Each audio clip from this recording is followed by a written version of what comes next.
to just interject, nothing related to, I just wanted to reach out. Hey, Jason, I don't think I can chat with you directly, but I just wanted to exchange numbers since you're in Canada. Maybe we can chat with that. Oh, absolutely. Yeah. I think I have your email too. Yeah, that's just off. That's not, I rarely check that one. But okay. Sure. Yeah, I can get my phone number. Jordan. If you respond back to that one and I know it's coming in, I'll check it. Okay, sure. Yeah. Well, guys, I can add some A's to my vocabulary. I'll come. And there you go. That's right. That's right. The classic Canadian accent. There you go. And throw in a sorry every now and then as well, and you're good. Yeah, that's most of it. Yeah. Especially when you're like passing people that are broke. Their car is broken down on the side of the road. You're like, sorry, I really wish I could stop. At least Americans stop. Right. Yeah, I know. I just pretend not to see you. Canadians are polite, but I'm like, they're not that nice. Yeah. Americans are like nice, but they're not that polite, and I prefer it. Interesting. Yeah. I'm a Canadian living in Texas for 4 years, and I've got to tell you, I'm no longer attached to a Canadian lifestyle. Came from the halfway boondocks north of Toronto for 20 or so years of my life, and I'm not regretting the move. Right on. Yeah. What parts of Canada are you guys from? I'm in Alberta. Yeah. Oh. Yeah. Temporary resident of Alberta. Yeah. Good stuff. We've only been there once. It was on a holdover, I think, on a flight to or from Vancouver. Would like to be there more. Nice. Right on.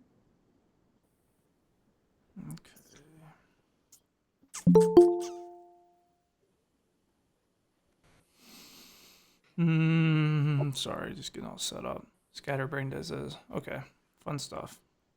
APIs, webhooks, and then Jerry, you had some fun. You had something fun that you wanted to do. I just couldn't remember it. What was it? Yeah, either I mentioned to you a review, how to utilize reviews in your grand scheme of things. Number one. The second thing was any way to finish up how you set up the yes, no, when there was a lead that came to an appointment, and then it sends out to the client, hey, did this person show up for the appointment? And then based on yes and no, there's triggers. Okay, cool.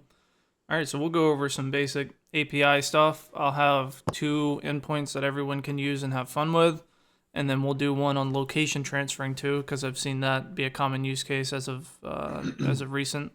And then we will go through a review, a prospecting thing I used to do called the Revive and Thrive. So when I was running an agency, everyone was doing DBRs, and I hate doing what everyone else is doing because I think it's kind of lame. So I did something a little bit different, which was Revive and Thrive is what I called it. And basically it was this grand scheme master Google review gate thing that was a mix with a DBR that worked pretty well because it got instant results the day one. We would get tons of appointments booked, and we would get crazy Google reviews, and we would gate those reviews so it was always good reviews.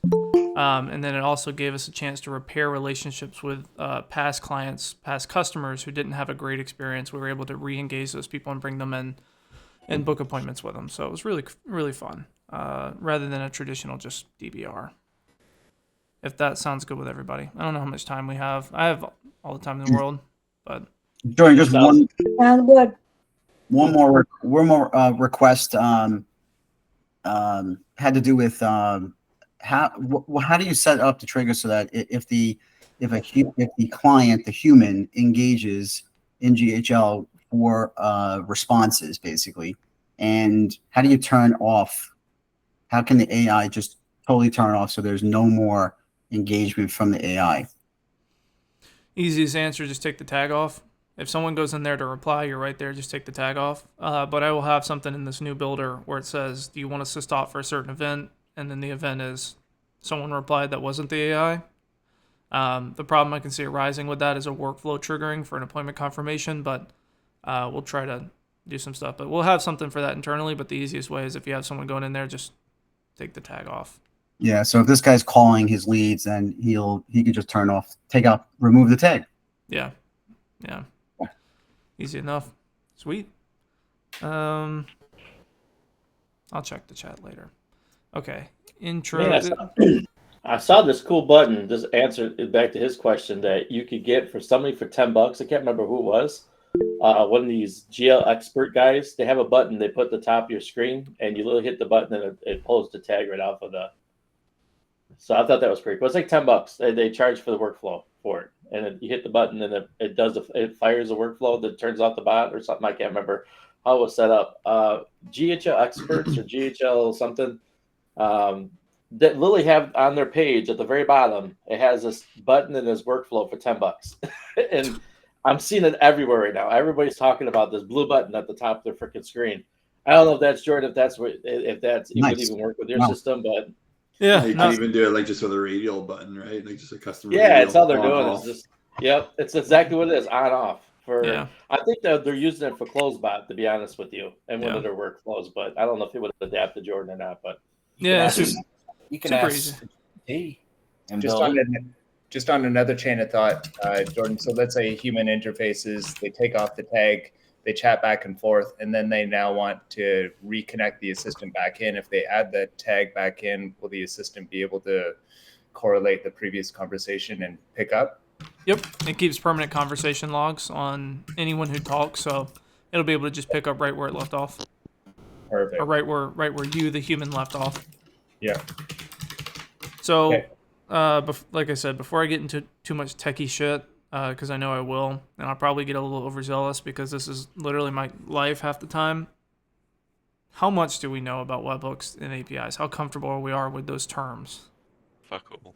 I know that implementing them and getting them to like connect without Zapier and all that, like I would love. I know how to copy and paste them.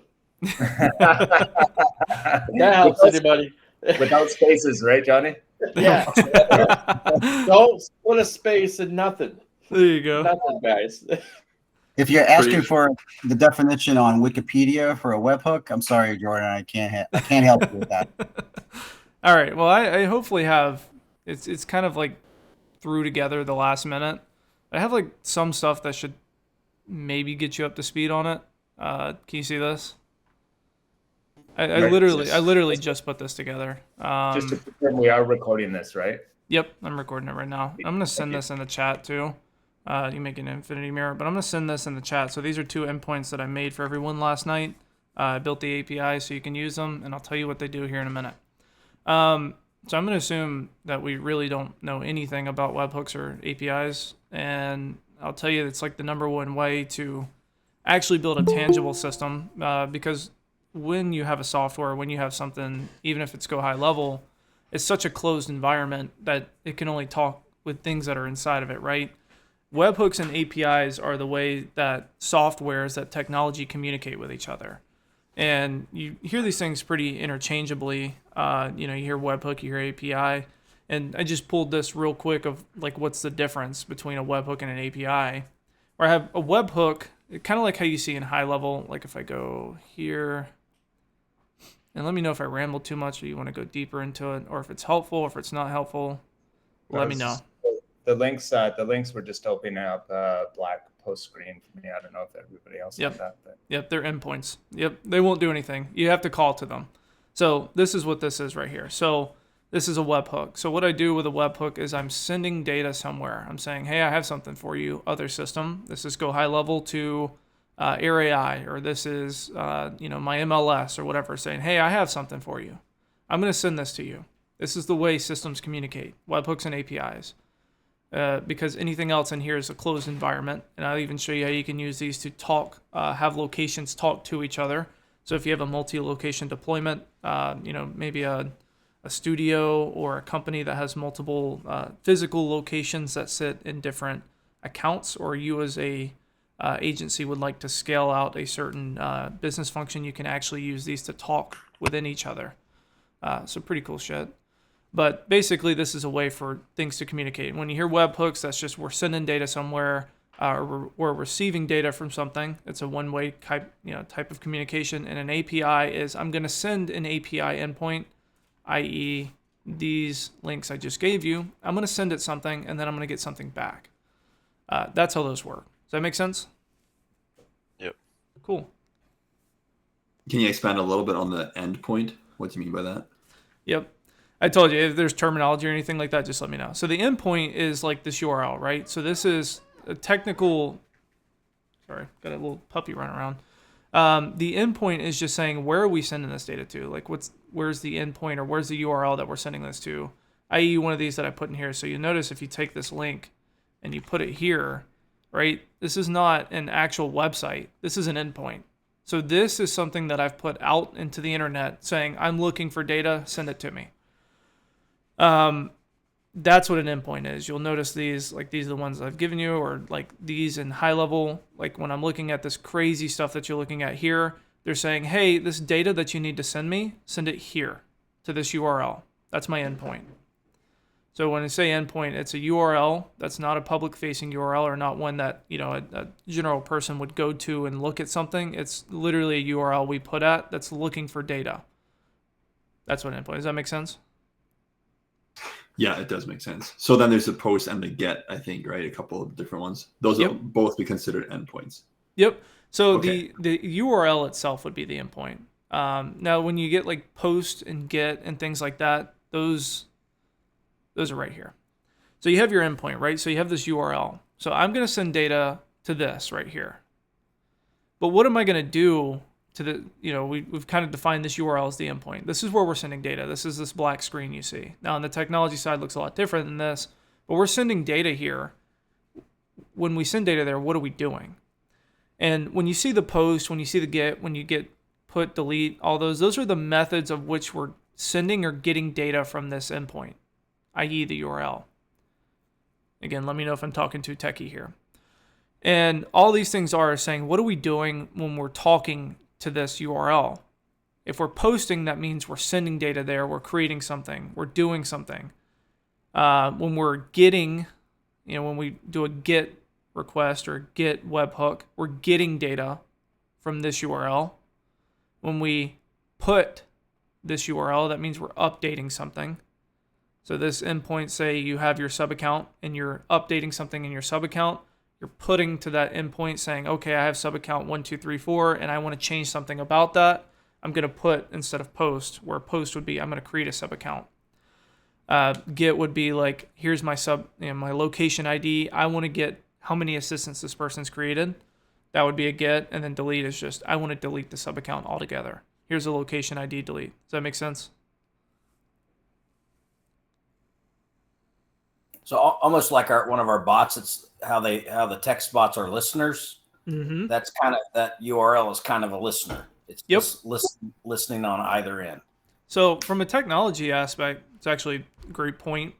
The way it actually works is we have a public facing endpoint like this specifically for high level. And what high level is doing is when events happen inside of your high level, they're sending us those events and we're just catching them. So they're posting stuff to us and we're just catching that data and manipulating it, which is they're posting messages that have been sent and we're taking that data and we're saying, okay, well, let's put it in a real pretty nice thread so the user can see it. Let's decode some of this crazy stuff that they put into it and let's give it to the assistant. That's kind of how that works, is we have a public facing endpoint for high level specifically. They send us webhooks saying, hey, new message, hey, new message, hey, new message. And we're like, great, thanks. And then we manipulate it. That's kind of how that works.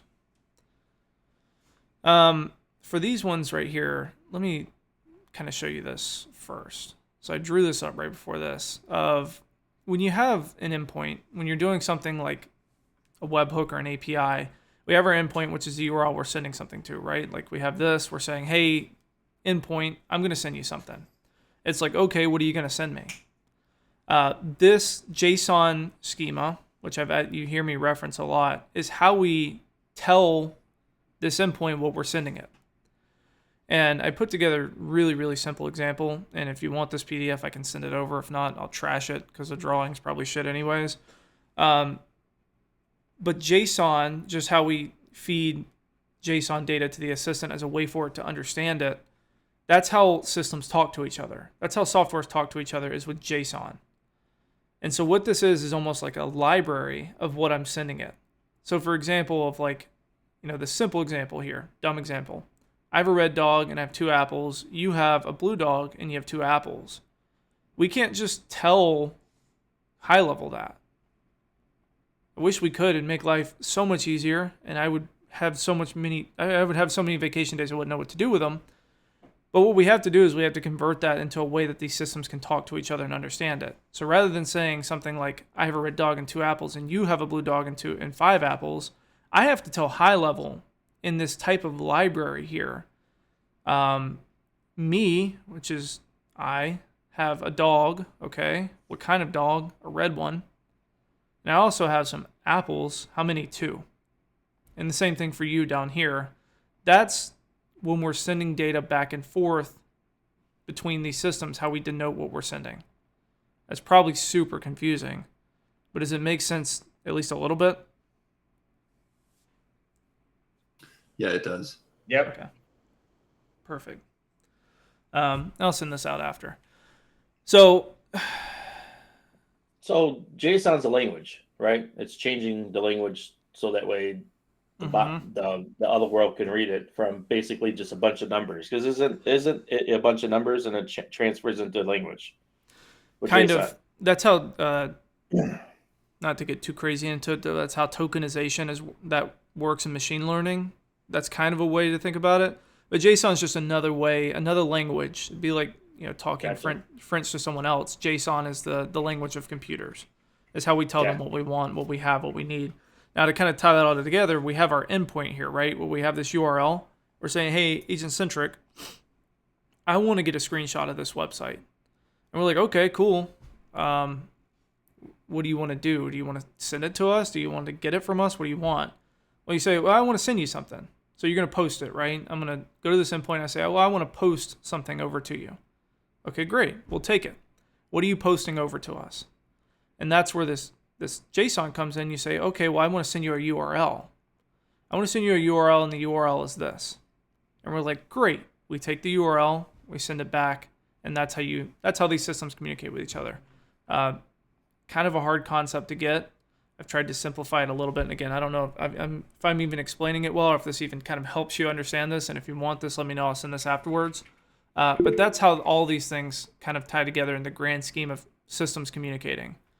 A real fun example here that I put together last night was these 2 endpoints that I made for everybody here. You can use it in your prospecting. You can use it in just a lead magnet, whatever you want to do. So these 2 endpoints I created are with URL manipulation. So you send us a URL, we'll send you back some cool stuff. For example, on this endpoint, right, this screenshot endpoint, if you send us a URL to the screenshot endpoint, we will send you back a screenshot of the website. Awesome for a lead magnet. Someone puts in their website, you send back a screenshot of their website, say, hey, I was taking a look at your website. I noticed you don't have a chat widget on it, or I noticed that you aren't calling out your certain customer, or you don't have any call to actions, or you're not collecting any information. I can do that for you. Would you like me to do it? Great prospecting tool. And the other thing is a website summary. You can use this to feed to your AI. You can use this to feed to internal AI tools, whatever it is. You send us a URL, you post us a URL, we'll send you back a summary of that website. So we'll scrape it, we'll do all the fun manipulation, and we'll send you back a paragraph summary of the company, everything they do and what their prices are, everything like that. And so I figured these would be tangible ways for people to play with endpoints here in a very simple way and get some tangible stuff out of it. So I'll show you here, for example. So I'm going to, I'm in HighLevel. I have this new workflow. We're going to say get screenshot. Or I guess if we keep the technical terms here, we're going to post screenshot. All right. And what I want to do is I'm going to do a webhook. I like this custom webhook. It's easier for me, but you can do whichever you want. And I'm going to post something over to that endpoint, that URL, the screenshot one specifically. So I'm going to post to the endpoint, the URL, this right here. Now, another complexity to this is authorization. So sometimes when you're working with systems, there are some systems that don't do it. Most will, though, that require authorization. And that just means you have a key. You have an API key. That way that when you're making calls into your system, into your data, that I can't go in and do it the same thing because your key's associated with that. I can't steal your data. You can't steal mine. We all have unique separate keys. to get into and manipulate this data. I hope that makes sense. Now for this one, I set up a bearer token so that everyone can get a little practice with the API keys that are in the integration section here. So you can get API keys through us. And so for this one, we have a bearer token. And in fact, I may just put this in here. I don't love HighLevel's webhook builder, but I'm going to add a header. And the header is just saying, what's some important information for us to know when you send us this? And we're going to say, well, the important information to know is we have a key. We're able to do this. And little nuance here, don't feel like going into technical terms, but when you do something like authorization for an API, bearer goes in front of it. So you don't just put the key, you put bearer, and then you put the key afterwards. I don't make the rules. That's just kind of how they work. Now, the right system, I'm going to grab an API key. I have 1 million here. We're not going to worry about it. I'm just going to create a new one. Because I'm going to delete it because it's my API key. And you probably don't want my API key. I probably don't want yours. So I'm going to put this key in here. Dang it. I know, right? I mean, it's there if you want it. Good luck copying all that, but have fun with it. I'm just going to delete it right after this. So we're posting. We're sending data. Where are we sending it? We're sending it to this endpoint, agentcentric.com/API screenshot. All right, and then we have our authorization there that's just saying, I am able to do this. The system has told me here that I can do this. I'm not just some random stranger off the street, able to use the screenshot and, run up cost on our end, whatever, right? I'm able to do this. Here's my authorization. Here's my badge number. I'm telling you right now I can do this. It's like, okay, great. Well, what are you sending me? I have no clue. And they make it really easy where you don't have to do the JSON yourself. But you just put in URL here, and then you put in your URL, what you're trying to do here. I haven't tested this in HighLevel, by the way. I literally just built this last night, so we're gonna try her out. Let's send Can you put a custom field in there instead? Yeah. Yep. I'm gonna type in mine. I'm just gonna run myself through this just to make sure that everything's talking like it should. Let's go here and let's send a test request. It should take a second because we have to scrape the website and everything.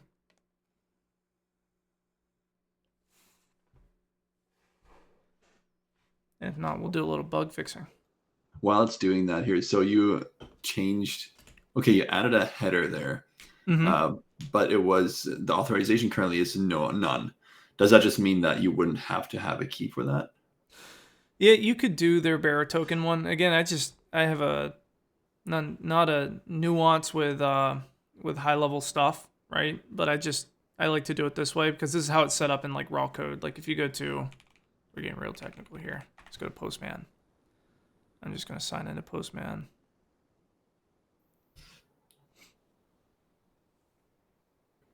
Okay. I don't even know what's in this one. Okay. So this is, and they don't even really do a good raw code version of it too, but the way you set it up is you tell it the headers, and you're like, hey, here's my headers, here's my authorization, here's the data that I'm sending you, the data type, here's the data that I want back from you. You can get really complex in the way that those things work. So that's just kind of how I fill it out in HighLevel, but you should be able to just use bearer token there. In fact, we'll run it there. Let's just put in our API key here and see if this works. We're going to test again.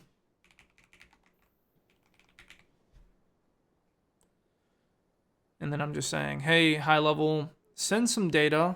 So I'm going to post some data over to these weirdos, and I want to do this thing. And here's my token. They said I can do this thing, and the thing I want to send them is a URL. And I'm saying in the same way here, where I'm saying, what do I own? I own a URL. What's the URL? It's this. That's the URL I have. And this can be filled with a custom field or custom value, which is, I'll link up something here now. But you see now, I get a screenshot back. I get a URL of a screenshot. So let's just take this. I'll throw this in here. Let's get rid of that. Boom. I have a screenshot of the website. Fun stuff.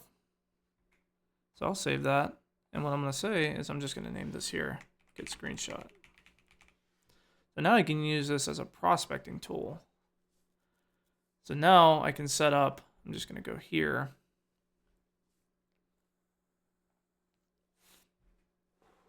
Let's go to form. Is this helpful? Am I going too fast? Should I go over something more? Is this helpful in any way at all? For me, Yeah, it it's certainly crazy. is. I love it. Perfect. Yeah, I'll have a couple more questions later on regarding connecting to a software, but Perfect. You know, it's funny because X place I was at, they gave out endpoints to do summaries of websites. Basically, it pulls all the information as a summary from the website and it dumps it into custom fields for you. And then you could use that in your bot to be able to do some of that stuff too. So that's kind of neat. I didn't understand how to use it outside of there, but now I know. Thanks, Jordan. Yeah.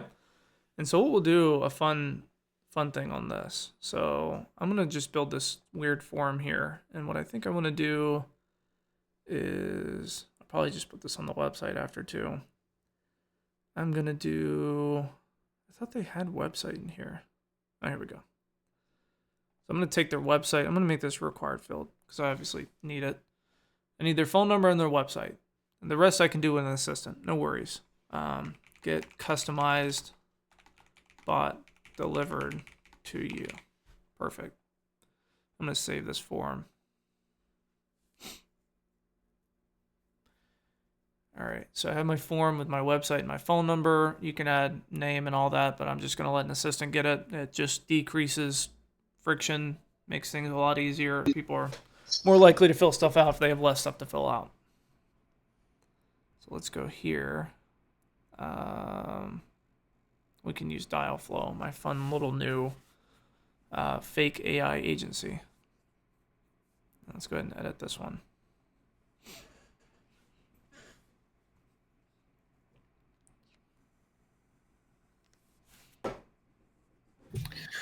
Hey Jordan, so would we trigger this? How do we trigger this, like through the chat? Like if a customer chats and they input their website, how do we trigger that webhook? Like we would just send them to a webhook from the dashboard? I'll show you that too. Remind me of that. Remind me of that when we get done. Yeah, and just really quick before I forget to, I have I want to do basically collect some information, like a house. I want to collect information of like for a real estate buyer, like information that they want about a house. I want to send it to an API, or I want to send it to my own middleware, which then calls Zillow, builds a list of like their houses, and then sends them back a URL. And then when they click on the URL, that list of houses is there. Now I know that's like separate, but I just want to know how to send it to the middleware and respond back with that URL. Can you send me the website that you want to send it to? Is it Zillow or what's the actual service called? Well, I just want to send it to a middleware, like my own middleware for just doing purposes. But that's just an example. Like I want to do the same for like weight loss. That's an example. I collect their information to pre-qualify them. And at the end of them, I want to send them like a link when they click on it. It's like, hey, based on the information you provided me, here's how much weight you expect to lose. Here's the next steps. Like it's a customized page based on the information I collect. Yeah, it's easy to do in the funnels. Remind me of that. We'll play with that too. I don't know what everybody else's schedule is like, but I have all the time in the world today besides updates. So I figured we just hop on here and play around with some fun use cases for a couple hours or so. Yeah, that's awesome. I love learning. Cool. So I'm just gonna make my little Dialflow thing here, the thing to drop the pop-up. So let me go here. Okay. Perfect. So I have my form I just built where I just get the website and their phone number. I have my fake AI automation agency here. And now what I want to do is I have that endpoint that we built. We just did it in this workflow. And so what I'm going to do is I'm going to say, okay, when somebody fills out this form that I just built, which is, I don't remember, good screenshot.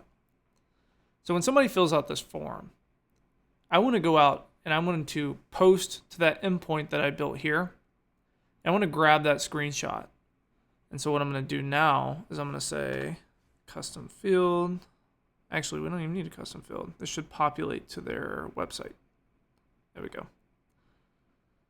All right, so that form gets submitted on our fake AI automation agency.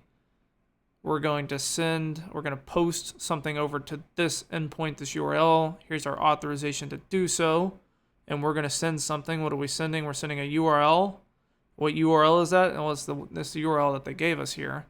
And then we're going to get something back, which is a screenshot of their website. And so what I could do here is I can go to SMS. And let's see if I can add an attachment through a URL. So this should be custom webhook, get screenshot, response, screenshot. Hey, just took a look at your website. Noticed you don't have a chat widget on it. That's lame. All right, it did take me 20 minutes to realize what we were doing, but now I'm laughing because now I know what you're doing. There you go. Speak for yourself, man. Jeez, I'm still trying to figure this shit out. That's very simple, but not easy. That's why he's recording it, you know. Yeah. You gotta get these recordings, man, so you can build it yourself on your own time. Well, I'm telling you, man, like the number one differentiator and like where I see success coming from like any management of this industry, like when you go to a client, right? Doing fun little shit like this where it's like, you know, quote unquote fun, but this is so tangible in a way where you can go to a B2B business and be like, hey, like let's say a private equity company. I mean, let's just go all out here. I go to a private equity company which makes, you know, fucking $2 billion a quarter, and I'm like, hey, what if I were to automate your outreach efforts for funding? And they're like, how are you gonna do that? Well, I'm gonna build a list of software companies. You can do that with a post request too, actually, funny enough. I'm gonna take each one of those and I'm gonna go to each website, take a screenshot of it, and I'm gonna send every single founder of that startup a message with a screenshot of their website, and I'm gonna tell them how we can help them get funding. One, that's super crazy to the founder of the startup. That's somebody sent me that. It perked my ears a little bit because no one goes through that kind of effort for customization. And then to the private equity company that spends, I think the salary that I was aware of last time was $280K for an entry level position and just doing cold calls all day. They're able to save a lot of money just with that outreach strategy. And now I can go to that person and charge them literally whatever I wanted because I'm automating what would be, you know, $6 million a year per office of just outreach. I can charge anything under $6 million and they'd be making money. I'd be making money. Everybody'd be happy. So these are where like these super customized solutions come to and where you're able to hit the really, really high ticket, really, really good markets with really cool solutions like this because this solves a problem on the both ends. Like one, we're hyper customizing our outreach to what would be these software founders, and then we're scaling what would be that private equities company's outreach where they spend a lot of money to acquire people to do it, but we can just do it with systems, if that makes sense. Hey, Jordan, so the one thing I'm not getting in all this is where would you get the endpoint from? Like, say I get this crazy idea in my head, right? And I want to go get an endpoint for that. Where, like, that part I don't understand. Like, is it like stuff that's just out there, or is it stuff that you just knew that there's an endpoint that was developed for it? Well, I built these this morning. So these ones that I'm using. You built these. Okay. Yeah, I built these. But if you're looking for other systems, right, like high levels endpoints are right here. But I could go and I could say, right, OpenAI, for example. Like, we may even get real fancy with this shit. Hold up. I can go to documentation here. We'll log into my stuff. API reference. Here's all the endpoints for OpenAI under API reference. So for me to do, let's say I want to use Vision. Images. No, I want to use Vision. Where's Vision? I can have an assistant do it.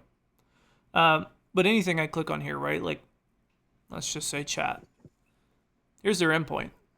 They're saying, hey, post, send data to this URL with these headers, right? I'm looking for making sure you have authorization, making sure I can credit your account and charge you money, making sure we know what you're sending us here. And then here's that little schema that I showed you here, right? The hierarchy of here's me. I own a dog and it's a red dog and I have 2 apples. And my friend here, you, has a dog that's blue and he has apples and he has 5 of them. That's what they're looking for here. That's all this in plain language. That makes sense? Mm-hmm. Cool. Yeah. I was trying to look for vision. Because I was going to get even fancier with vision to analyze this this screenshot. See if we can find up something cool, but I can't find their endpoint for vision. Let's look on here. There we go.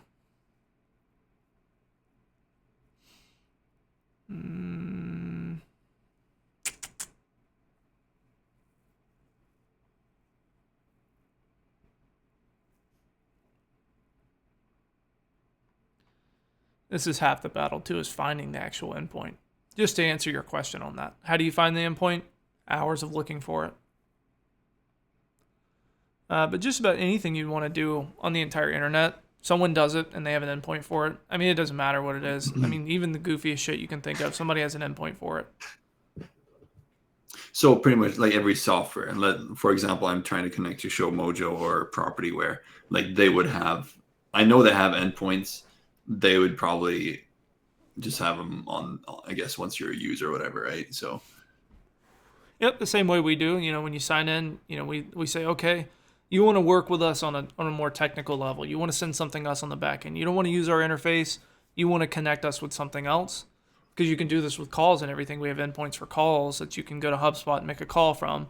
That's fine. We're just saying, okay, here's your authorization when you do so that we know you are doing this and not somebody else, so that we know we can charge your account and we're not just giving free calls to everyone, because then that'd be a disservice to you.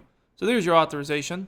And then like for us, just we have the docs, which, you know, really, really need to be updated. But under API reference, we give you, hey, here's the endpoint. You know, post to this with these headers and send us this stuff right here. Most services have that. Cool. No, that makes sense. You're creating the actual code for the integration, and in this case, you're doing it in a webhook inside of GoHighLevel. Yep. What if, as you know, I'm a huge fan of GoHighLevel, but what if you wanted to do the same thing outside of GoHighLevel? Actually building that right now, and how that would work is that would be a like a double-ended webhook, if that makes sense. So you would send us all the data, and you'd say, where do you want us to send this after? Because it would probably, like the assistants, they're not just send something and get something back. They're much more complex than that. So you would say, okay, send us something. Where do you want us to send it back when we're done? And you'd say, okay, send it here. You'd give us your webhook, or we could send the data. And it would just be a back and forth catch, post and catch kind of thing. That's how that would work. That's where a Zapier and a Make comes in with their webhooks. You can get rid of those. Most of these systems have, like HubSpot has this, GoHighLevel has this. That's what their little, builder here is for. It's like how the post call webhook works, is you're just like looking for us to send you something, and then when you get that, what are you going to do with it? Well, I'll just send the message. And the same thing, send it out. Oh, I have a customer that replied. Let me just webhook out to their endpoint and get a response, and then we'll just send it back to your other one, if that makes sense. Yes. So basically, GHL could be Zapier if you really wanted it to be. Exactly. Okay, so let's try this out. So I have the workflow here, which is just when someone fills out this form, we're going to go take their website that they gave us, and we're going to get a website back. We're going to get the screenshot back, and we're going to take the screenshot, and we're going to, this didn't save. Let's do this. Oh, no. And Jordan, what in this workflow, you needed your agentcentric.com spot because you have something on your website that is able to trigger this? Is that through your API? Yep. So it's an endpoint that I built, so that those URLs that I sent you are endpoints that you can use. And the schema for them is this. So we can actually use these ones to create an endpoint for that, and then run this by me again. How do we get our own APIs without messing up your stuff? Own APIs to go do stuff, or like within our stuff? Yeah, just like in this example right in here, you created an API for your workflow, right? Like if we use your endpoint, how do we get our own API so we could do that? Write a lot of code. Because most of the stuff, like how these work, if I'm understanding that correctly, like for these endpoints, right? These APIs. Are you talking about? So that's an API. I thought you copied and pasted like a long dash number that we would have to generate for our own. The API key, yep, that's in here. So under your admin dashboard, under integration, you come here, create a key, and we'll give you a key. You just copy that over. Don't give it to anybody else, and that's how you use your authorization. That's how we know who you are. Okay, gotcha. Yep. I must have been daydreaming when you covered that step. Okay, cool. So let's do something real quick. Okay, so I want to, let me make sure I save this. So I built the form. The form's sitting right here. It has a website, has the phone number, and then I'm saying when that is filled out, I'm going to take what is the website that they put there. I'm going to send it to our endpoint. Our endpoint is going to send a screenshot back, and then we're going to text them what would be their now new screenshot. So let's say get screenshot, response. What response did we send? Well, we want the screenshot. We're going to add that to this text. Real funny looking, but let's try it out. So I'm going to say website. Let's do HTTPS. agentcentric.com. So I'm a lead coming on to Dialflow. Here's website. And I'm going to consent to stuff. Get a customized bot sent right to you. And then this should be working now. Where this comes through. I'm going in there now. It looks like it's posting over to us. We're scraping the website. We're putting all the resources together. We're grabbing a screenshot of the website, and then we'll send it back to HighLevel. And hopefully, if HighLevel is working great, then we can send it back. And let's do those. That should be sent to my phone number via workflow. There we go. Hey, just took a look at your website. Notice you didn't have a chat widget on it. There's the website. Fun stuff.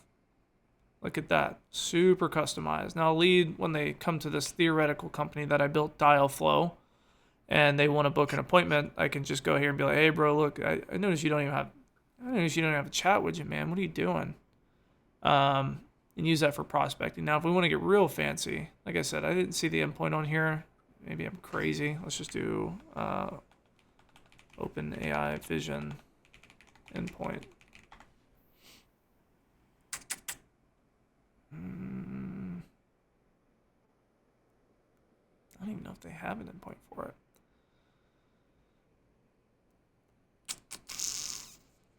I may have to use an assistant for this. That's fine. Managing image. Oh, okay. Hold on one second. Let me see if we can get fancy with this. Create an image edit. Image object. Is this helpful so far? Yes, very helpful. Yes. Or is it more confusing than anything? No, you recorded it. I could play with it. Cool. Yeah, this is super cool though, because like you can do a bunch of neat things that I think a lot of people aren't doing. Because like I feel like everyone's offering like basic chat bots, but this really opens the door to a lot of cool things. Well, that's what I was hoping it would do. Like I said, most of the time, man, I see the same offer from everybody, and even though the same offer can be dazzled up to be something really incredible, it's the same thing from everybody. So if you have the technical knowledge and the know-how, right? Like you're an expert. Like people pay you for your expertise in what you do. If you're an expert to say, dude, totally cool, we can build this awesome client acquisition for you with ways that people in my industry don't even know how to do, and you charge the same price, who do you think they're going to go with? If I compete with whomever on this call as an agency perspective, we're both charging $497, and I go on here, I'm like, yeah, he's going to do a DBR, but I'm gonna really build you a DBR. In fact, I'm gonna go to the MLS. I'm gonna pull the actual real estate listings for you. I'm gonna bring them back in. I'm gonna send this as hyper customized outreach or in a B2B setting. Hey, look, I'm gonna go take a screenshot of their website. I'm gonna get a summary of their website and use that to do outreach. I mean, there's no chance that anyone could compete with me in that way. It wouldn't happen, if that makes sense. So let's do something even more fun here. So I have the get screenshot one in here, right? So we found out that works. Hooray, because I didn't know if it would. Let's do a second one. This other second one that I set up where we can get a summary of the website too. I'm just going to copy this over. I'm going to say get summary. And this is how we can really make some fun stuff here. So I'm going to copy over this endpoint here. I have the second one, which is website summary. And then I'm going to just change literally the endpoint. I made everything else the exact same. That way you can just copy and paste it over. I'm going to make sure that this works. If I send the website, we should get a summary back.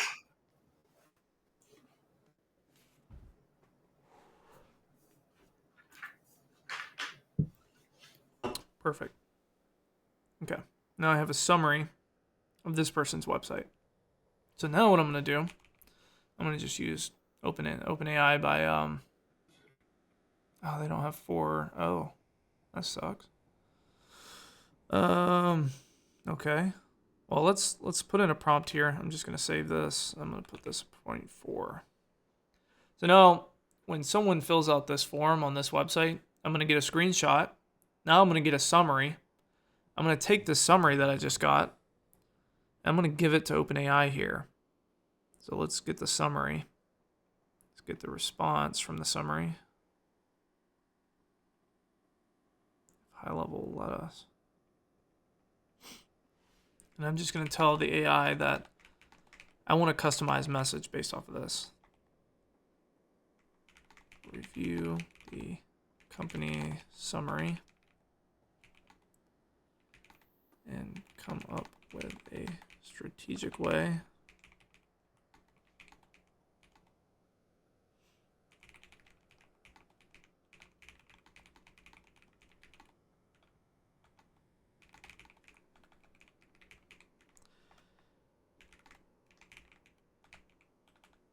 craft a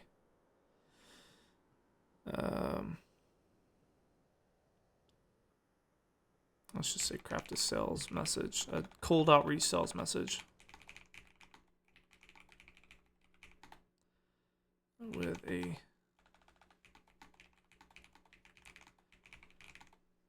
at the end.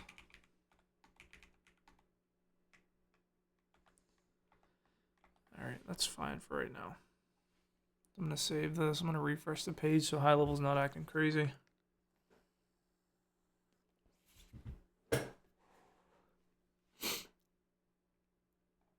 Okay, so I have my AI task in here. I'm going to say website summary is here. From my webhook of get summary, I'm going to look at the response, and I'm going to grab the response. High level's not even letting me do that. I love high level. This is the best CRM in the world.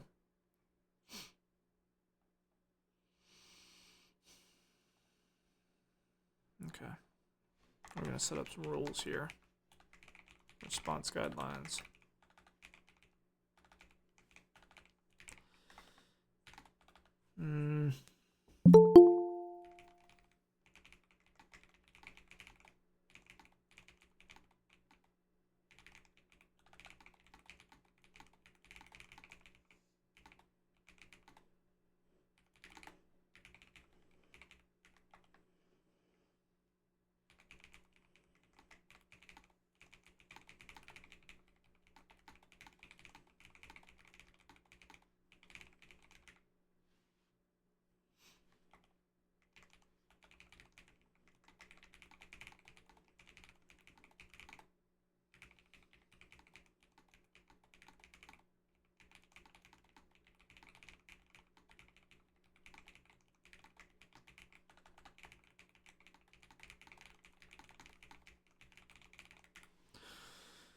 Okay.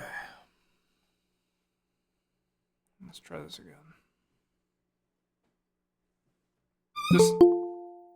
Is this helpful? So everyone finding some sort of value in this?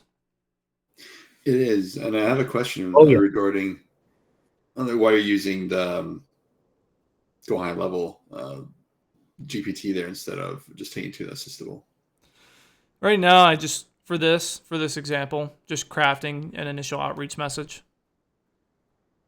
Yeah, rather than I can give it to an assistant and be like, hey, here's, outreach this, but, like say I'm starting this campaign off of this, I'm even going to tie it into assistant to kind of, bridge this gap, because this will just be the intro message, highly customized intro message, and then I'll have the assistant take it on the back end. Okay. That, and it's just right here, and also kind of shows these systems playing with each other. Let's go to response. Let's go here. I love high level.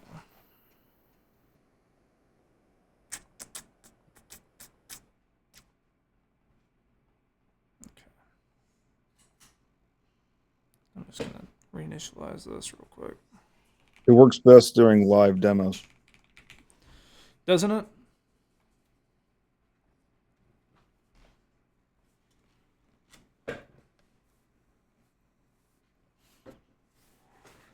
I may have to add some lo-fi music to the video so people don't get bored with all the silence. Okay, perfect. Let's save that. Let's see if high level will actually give it to us this time.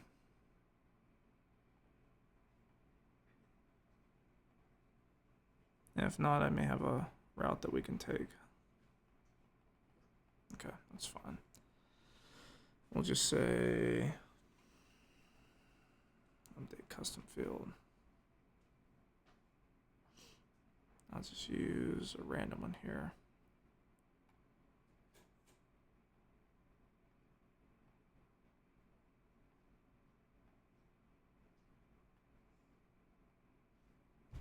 Don't you love it? Got to use workarounds for stuff like this. And then so we're going to use the custom field here, which I think I put in 197 bot.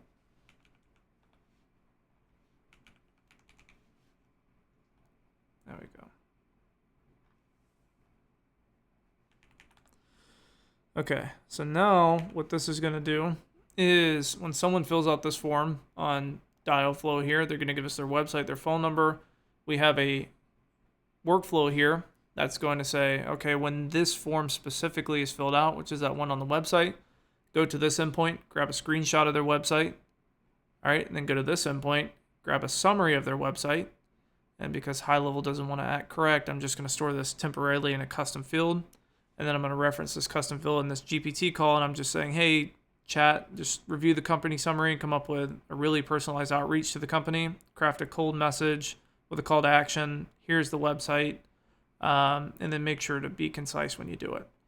And so then we're going to take this SMS. I'm going to put the screenshot down here. You can add files through URL, by the way, with custom fields and custom values down here, if you didn't know that. And then I'm going to go here and I'm going to say from that GPT call, I'm going to go ahead and grab the response. So now, let me make sure allow reentries on. Perfect.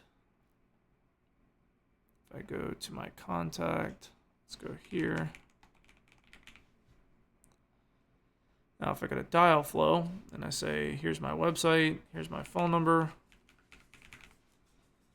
I consent to getting bugged. So now it's going through the automation here. It's calling to our endpoint. It's posting to our endpoint with its authorization saying, hey, give me a screenshot of this URL. Hey, give me a summary of the company from this URL. We're taking the screenshot, we're putting it in the SMS, and then we're going to OpenAI and we're saying, hey, we have this company that's reaching out to us.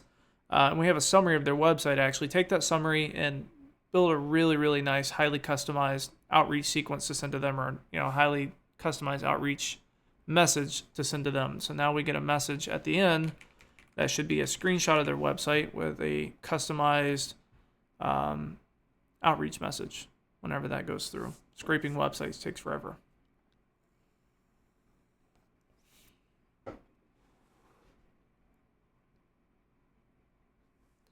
Perfect. All right, let's go back here. Let's go to conversations. They send an email. I love OpenAI. And then we can go back and refine this, but now we can throw this in an email too. But the idea here is we have now a screenshot of their website, and obviously we'll go back and tell the AI to just, hey, 1 to 2 lines at most. But now we have customized messaging too. So let's go back and let's fix this up. And let's go to OpenAI and we'll say, I'm going to give it some context here.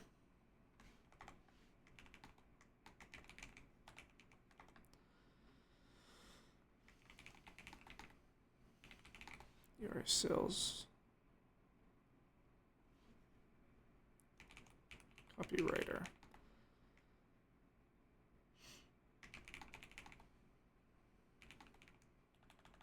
Let's say someone has inquired our website about working with us to get AI installed in their business. We have the website summary, and we need you to output a 2-sentence text message that is personalized to send to the user to start the conversation. I'll make sure response guidelines here. Let's say formatting will be sent as a text message with a casual, concise tone. Make sure to not output more than 2 sentences. And then we'll just say ideal response. Just like you're talking to an old friend.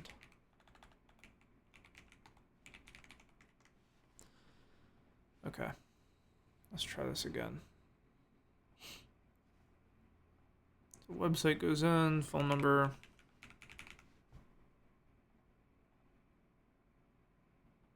Perfect.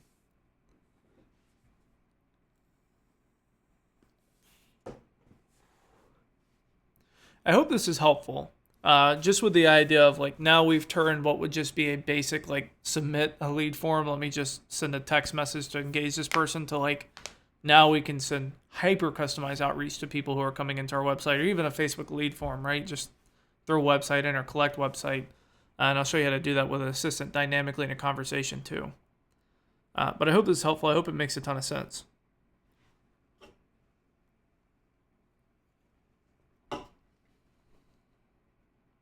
Everyone good so far? Are we confused? We feeling good? How are we feeling? Super confused, but that just means I'm learning something, so it's awesome.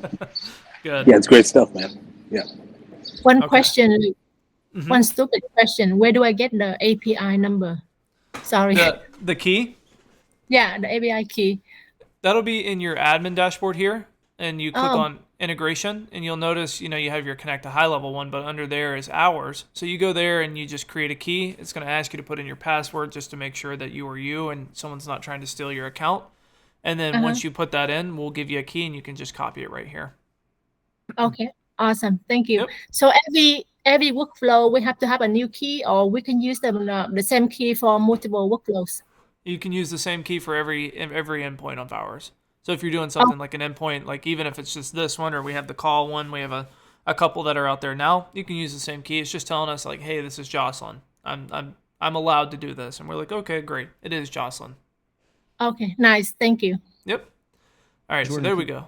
What's quick going question. on? Did you code those endpoints specifically to handle this? Like, is the endpoint itself what's scraping and creating the summary, or are you pumping the information that's sent to the endpoint into one of your assistants, and then it's handling that process and pumping out the summary afterwards? No, I wrote the code this morning. I knew actually, I knew we were going to do this morning, so I was like, well, let me just make some practical endpoints that everybody can use. Cool. So the endpoint itself is what's handling that process. Yep. Now this message here is handled by OpenAI, just in that little workflow that I built. But Yeah. I'll even probably expand on these endpoints, because I also have things that I've built in the past where we can actually pull email addresses from the website. We can pull social medias from the website if you wanted to. So we may even have endpoints for that where you can say, hey, here's my, here's this URL that they gave us. Go ahead and why don't you give me a summary? Why don't you give me a screenshot? Why don't you give me their social medias if you can? And then, we can go from there. But yeah, I'll have some more solutions like this. But yeah, this was built in the middle of the night last night. I was like, well, let me do something fun. I had these laying around or this code laying around. So. Gotcha. Cool. Thank you. Yep.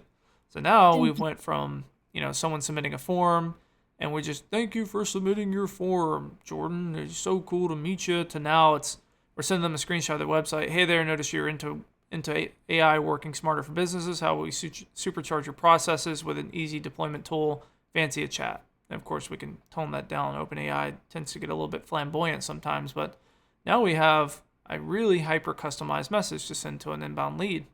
Super fun. Way different than a competitor, right? Now, if me and a competitor were to, they were to submit their form, they're looking for someone to work with, and mine comes back with something hyper customized like this, even if it's kind of goofy, right, or overzealous. Like I didn't fine tune my OpenAI model here or anything. Like I left it exactly as is, and someone else just been like, thanks, man, for filling out the form. We'll have someone talk to you very soon. What do you think they're going to work with? They're going to work with the people who have the cool shit because they want cool shit. That's what they're paying money for, is to have cool shit. So hopefully that's helpful. Hey, Jordan, really quick. I actually hadn't used that where you added the custom image. Could you add like a custom audio or like a video? For example, can we call like the 11 Labs API and like send them a custom message, like, with their actual name? 100%. Yeah. If you have your own open 11 Labs account, it's the same thing. So like if 11 Labs, everything that we just did is with any system in the entire world as an API. Oh no, I guess what I mean, like on the workflow within GoHighLevel, because I've never used that, like where you attach the image using the custom value. Is that where you would attach the file of the audio, or like how would you attach it? I guess. Well, Yep. You just do it, and they have this little section. Again, not many people know this. Funny enough, which I'm surprised, is they have this. You can add the attachment here in this big green button, but underneath it says "Add files through URL." And if you have something like this, right, like an endpoint where we're grabbing something, could be an audio from 11 Labs, could be a screenshot from our endpoint, could be anything in the world that's technically a file. You can just store that in a custom field or with a response and say, hey, GoHighLevel, I'm going to give you this file. I don't have the file yet, but I'm going to tell you where to find the file when it's time to send the message, and it's going to be in this custom field. Okay, perfect. Yep. You just add it in there. And by the way, just if you've never done this before, like I'm just going to add this right now, you have to click add. If you don't click add, it's not going to be there. Yeah, I've never. So this is a voice drop, right? It could be, yeah. No, this one specifically is for that screenshot, but yeah, you could do a voice drop in here too. Oh, is that what 11 Labs is? Is like basically words to voice. Yep.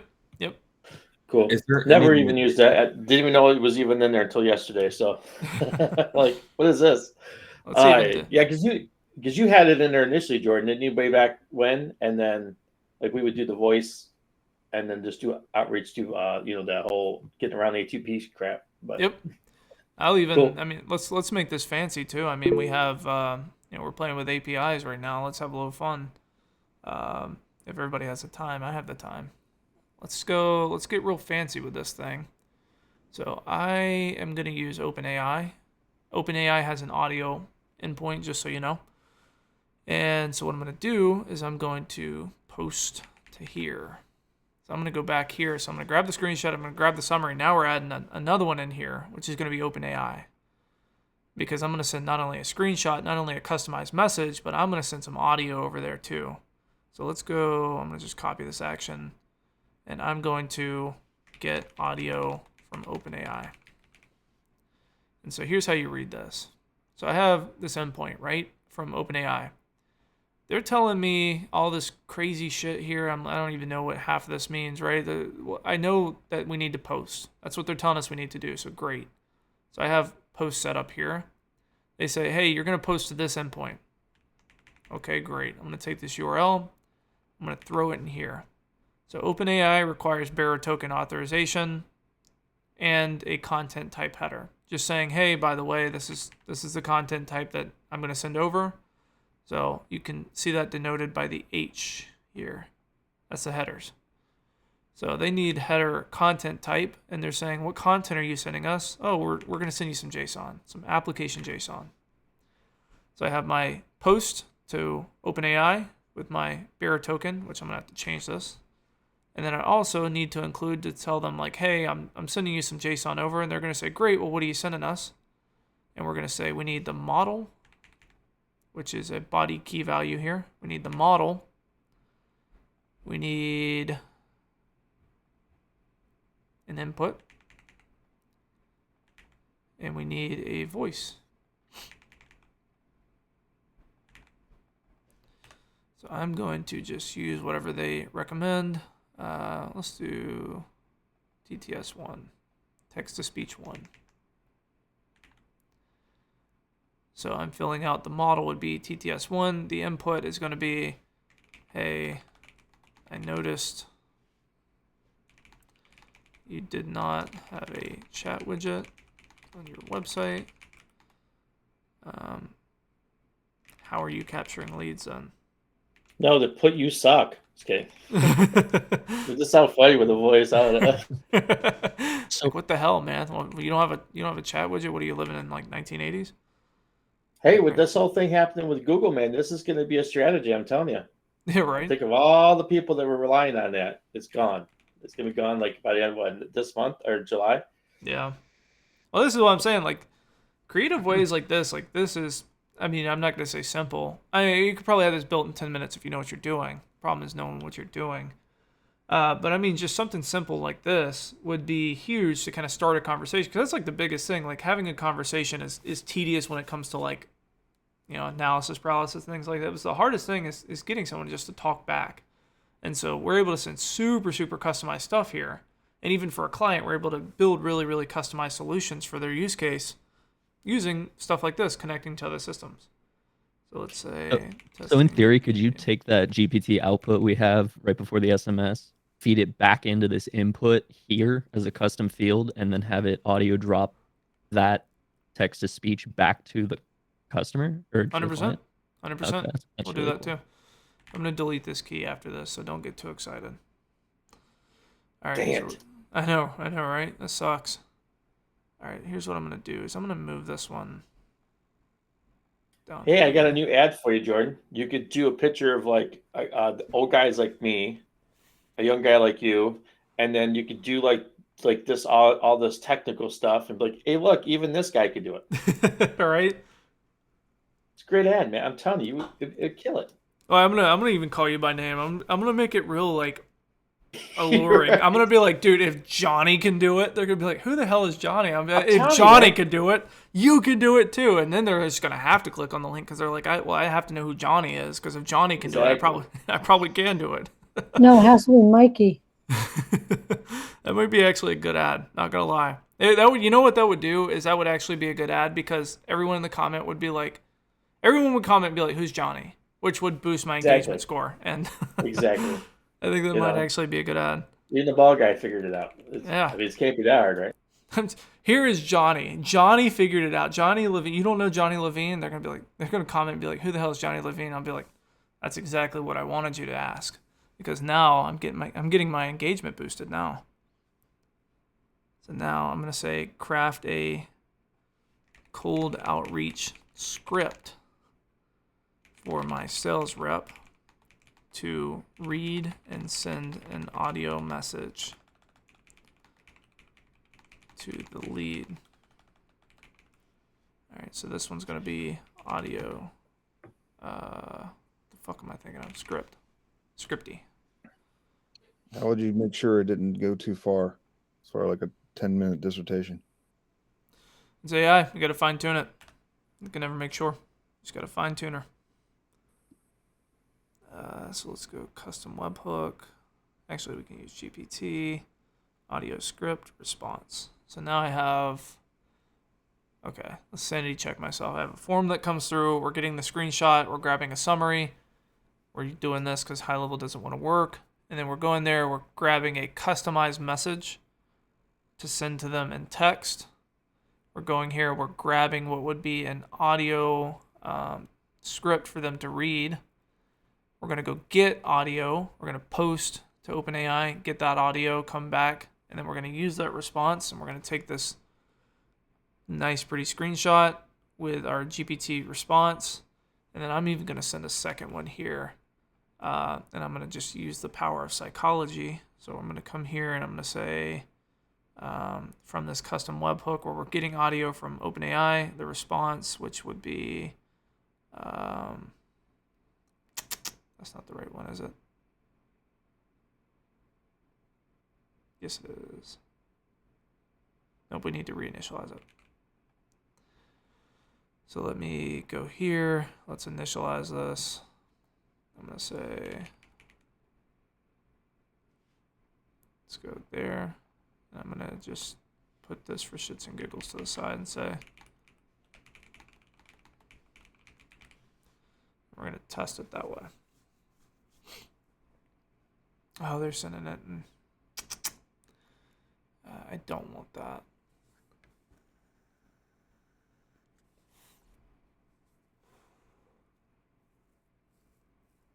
They're going to send it raw.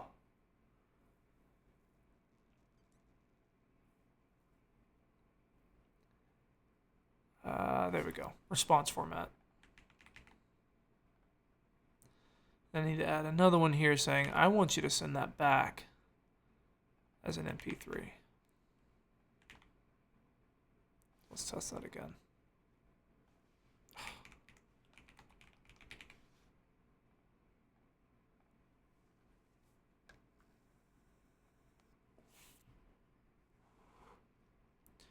I don't know. Let's run with it.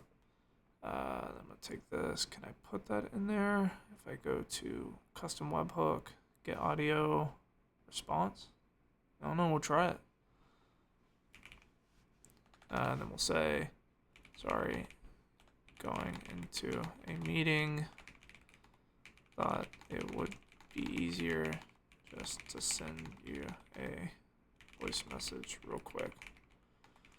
And then you never end a text like that. Let me know. All right, so let's try that. And then we're going to go here. And we're going to make this input. What is our... It's getting complicated. Are we keeping up here? Audio script response. Yeah, you're actually breaking it down really well. Perfect. All right, so let's try this now. We got a lot of shit working. We don't even know if half of it works yet. We just got to give it a good run. So let's do that. So let's go here. Here's our website. Here's phone number. Get a personalized bot sent to you. Great. Now let's go into this automation. Make sure everything's firing like it should. So we're getting the screenshot now. Waiting for a response.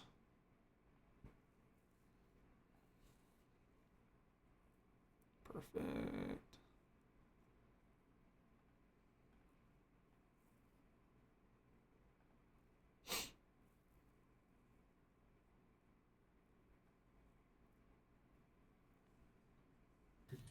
Okay, so then we should be able to take this to like the next level using like HeyGen or something like that, no? Where like we can then send them a video of ourselves talking to them directly instead of doing the audio.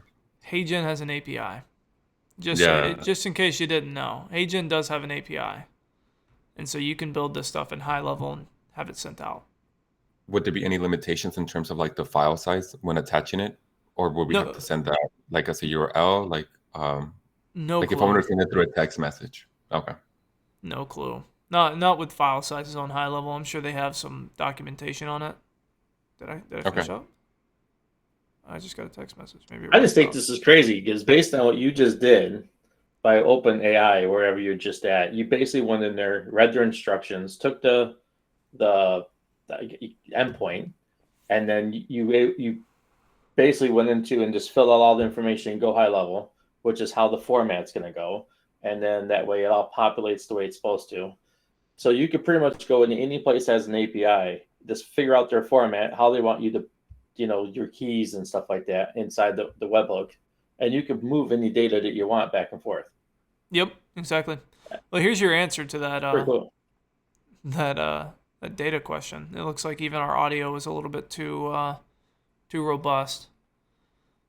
So let's change that up.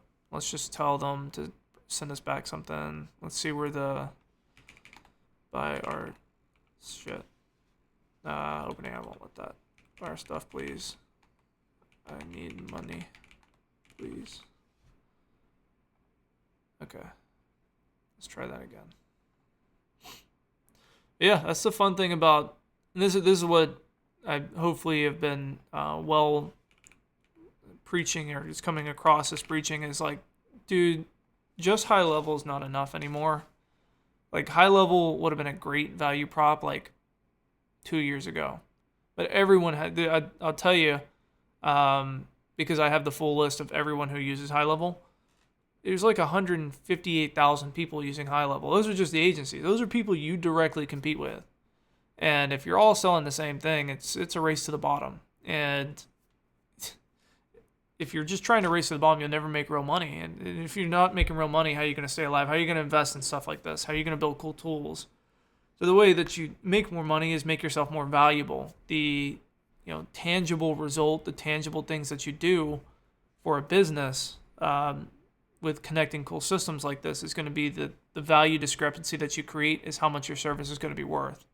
And if you're selling the same thing as everybody else, so your value discrepancy is very, very low, you're not worth a lot to a business. You're just another one, out in the field, just doing another high level pitch. But if you're like, look at this, I can send audio, which I don't even know if this came through. Yeah, it didn't even come through. But look at this, just with, we've been on for an hour, but I could have knocked this out in 10 minutes. Like, look at this. I could highly personalize your outreach. Now you're not just sending, oh, thanks for filling out our form, we'll get back to you and schedule a meeting. It's, dude, look at this outreach. It's a world of difference. Like, this is huge. Companies pay for huge. Companies pay for different. Because if you're doing the same thing as everybody else, there's no differentiator. The only differentiator there is price. And if you really want to compete on price, you're not going to compete very long. But if you compete on value, that's where you become a force to be reckoned with. I hope that little rant right there was helpful. Well, yeah, I love it, Jordan. I mean, learning stuff that in the tech space that the average person won't even take the time to understand because they're to keep reusing the same tool, just like GoHighLevel. I mean, coming from HL Pro Tools, the time I spent, 99% of the people want it done for you, even the agencies that are using a tool like that, right? So I look at this whole thing as, forget about the tool, understand the tech and the tech behind it, and you could go so many different places because you can create what nobody else will take the time to learn. Yeah. So I love the fact that you're doing these classes and it's not always based around how to build the bot, but how to get behind the scenes and see how to construct the bot and maybe use that same construction to build other things to work with your bot. And that's where your technology is just like off the hook, right? Because we're able to do so many more things than just build assistants or now you can build those crazy things that these businesses never even dreamed of. Exactly. And then you could put it in front of them with a flow chart, right? Like, here you go. Let's build this thing out right here, No, I love that, man. Thank you for sharing this stuff with us today. Yeah. This is super, super helpful because, I mean, it all layers up on top of each other, right? So if we become more knowledgeable, we're going to be better than just the ABC club out there.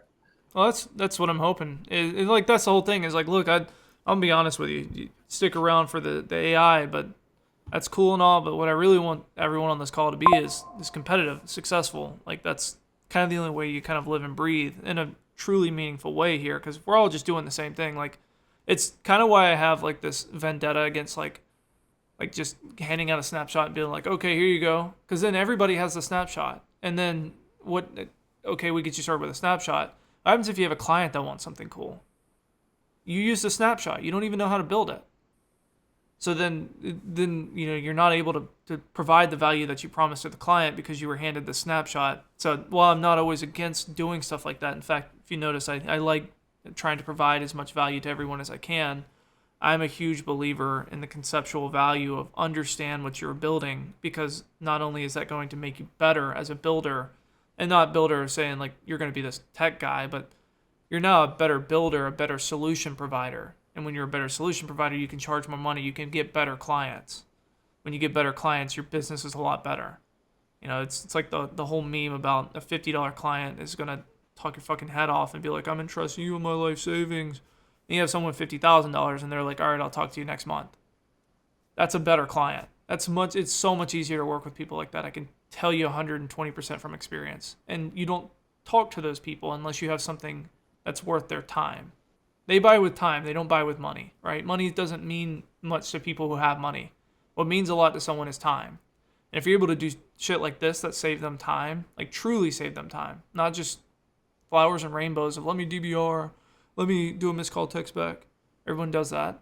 But if I can build something really, really cool that truly gives tangible results, that truly saves them time, you can't put an amount of money on that. So hopefully that's helpful. It is very. So after the SMS, to have the AI take over, would you just add the tag after that? Yep. Mm-hmm. So what I would probably do here, so I may just, again, I'm kind of building out this fake AI agency now with this with these workflows. So I guess let's make this a little bit more robust. So we're sending them this customized thing. I also want to change this. The verbiage is way too casual, like way too casual. It's almost gangster. So let's say ideal response, just like you're talking to an old friend. Casual and professional with a proper call to action that truly inspires a reply. All right, so now we have this. And then what I like to do is attention is scarce. A lot of people are like, I'll follow up with them in 2 hours. No, fuck that, dude. I'm following up with them in like 5 minutes. I mean, they're there. They just filled out the form. They know who you are still because they're going to forget in 10 minutes. So I'm going to set a 5-minute wait here. I'm going to look for a reply to this last message, this SMS that we sent out. And what I'm going to do here is I'm going to say, did the contact reply? If the answer is yes, the assistant's going to take it. I'm going to add an assistant tag in here in a minute. So if the answer is yes, which is contact replied equals true, then the assistant's going to take it. If they didn't, then we want to just hit them with a quick follow-up. And I like this one. It tends to work pretty okay, as I just like to... we don't collect their name here. I'm going to say, let me know if now is still a good time or not. And then I can begin to build this sequence here of just follow-up. So we'll just copy this out a couple times here. Let me change these waits. So we have the 5-minute wait. I'm going to hit them with a 35-minute wait here.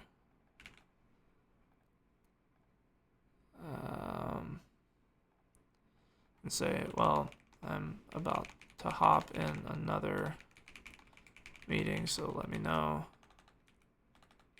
if you still want to try the AI. And I'll get that started for you if that is fine. And then I'm going to wait 2 hours here.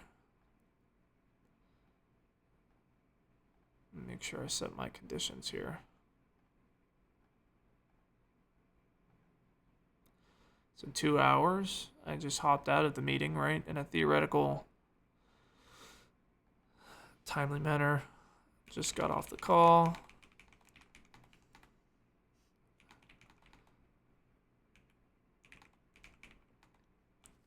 So we just got off the call. They actually gave me an interesting idea for a use case that's similar to your business. Want me to send it over? Or no? Or no? That way it's not, do you want me to send it over? No, no thanks. It's okay, just send it over. So then we have a small follow-up sequence. We have a highly customized outreach here. And then what we'll even do is we'll add an assistant tag here. So tag.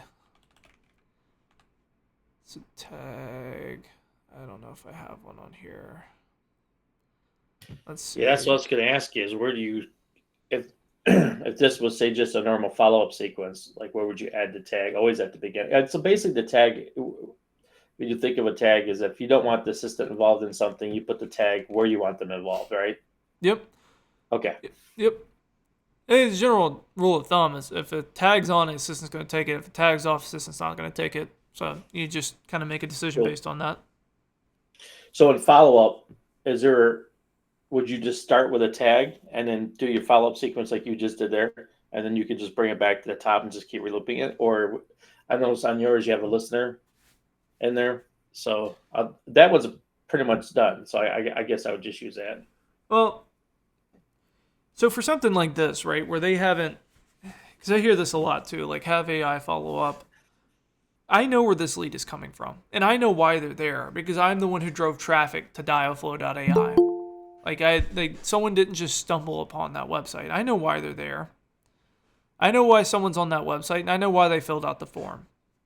So, as much as I could feed that context conceptually to an AI, I may be egotistical to say, think I can follow up better than an AI in this specific situation. Yeah. So I can set up this giant sequence if I wanted to. Again, it's just copying, pasting, and just changing some verbiage down for 6 months and just have some really good verbiage because I know where they started, where they came from, with an assistant sitting idle, right? So it's like this outreach, this follow-up sequence, if they never reply, will go on for 6 months. But if they do reply, the assistant sees everything that's been said and can take over. And that's where like conceptual follow comes in. But up until that point, I mean, they haven't engaged enough for us to, to really need that AI. makes sense. Yeah.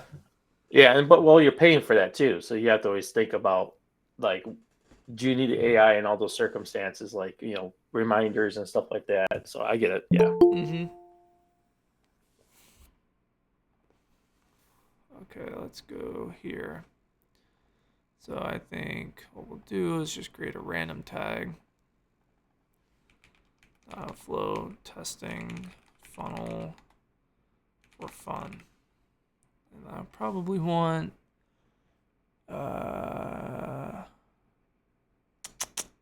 recall. And then we'll just say dial flow testing assistant for lead magnet. So I'm going to create this tag. I don't even know if this is the right assistant, but it should work. So now I'm going to go back to my little workflow here. So now when someone submits the form on the website, I need to activate the assistant, which will be this tag. So the assistant is now on. I'm going to grab the screenshot, grab a summary, send that stuff over to them. I'm going to wait. If they replied, if not, I'm going to follow up inevitably if I need to. If not, if they do reply, the assistant's just going to take it. Now this assistant, I don't remember if this one collects contact information. If not, we can do that real quick. So let's see. Let's go into, maybe it's this one. Oh, new builder. Chat widget AI. Yep, that's the one we need. So we'll go into tags. Oh, fuck. Okay, never mind. Chat widget AI, and we'll say new tag because I can't believe I deleted that one. What a beginner move.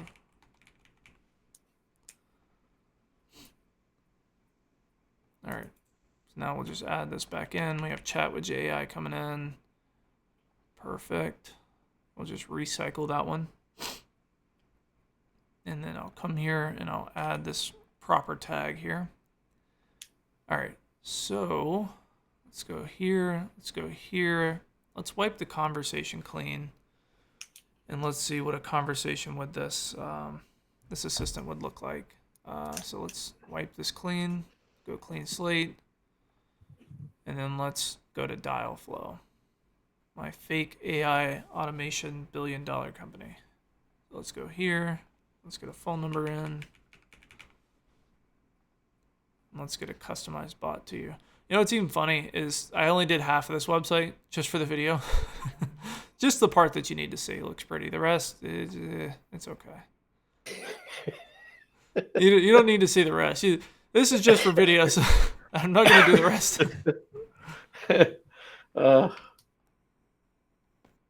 I can't believe I deleted mine. I'm so mad about it, man. I can't believe you deleted yours too. That one I built, well, it was kind of like yours, but I just wanted to reduplicate it and go high level. And God, I cannot believe I must have just forgot to rename it and thought it was something else and deleted it. So mad at myself, man. Still kicking myself over that. Perfect. Okay. So now we have our customized outreach message with the screenshot here. Hey, so you're interested in turbocharging your business with AI. How about we jump on a call to see how Assistable can streamline your operations and skyrocket productivity? Sounds amazing. Let's give it a reply. Let's make sure I did the tag correctly. Sure. I don't remember. I don't know what assistant I put on this one either. Let's go here. Okay. Wrong assistant. Let's take this tag off.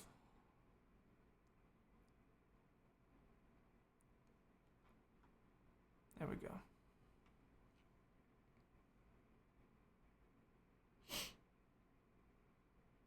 So let's see if we're getting an OpenAI error. Retrieving run. That's fine. Okay. Look at this.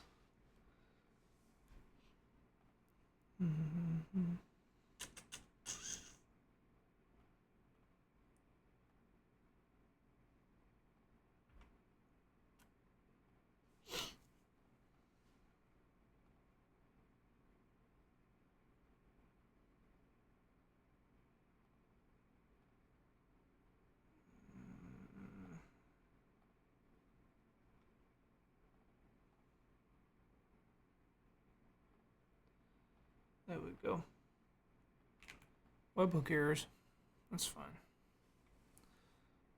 Let's get this new assistant in there. Sounds good.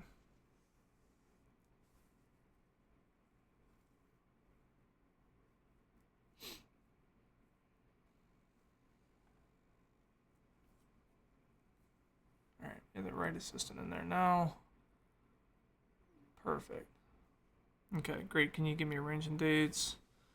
Can you give me a call, maybe?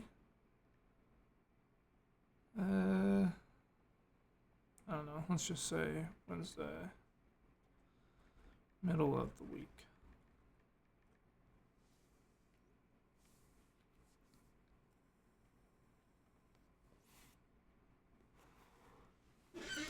I think I may even want to play into this a little bit here too, on this AI response. Well, I'll tell them the call to action that I want is to have the AI either call them or not call them. So let's go to my OpenAI right here. Craft a cold message with a call to action. The call to action is to ask. They want to test the AI in chat, in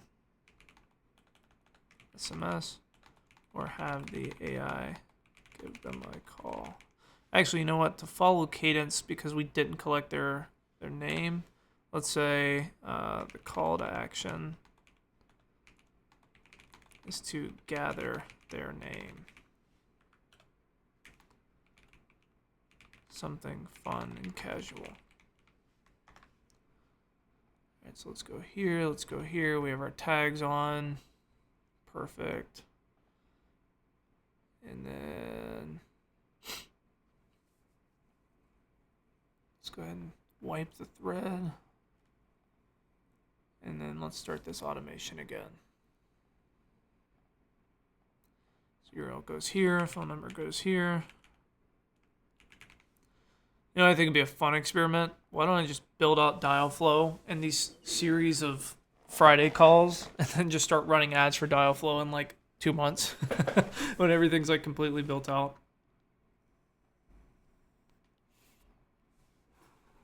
That would be a good one. Is everything cool? Are we still having fun or are we kind of bored now? Is this helpful? I love it, man. So Yeah, super helpful, man. Sweet.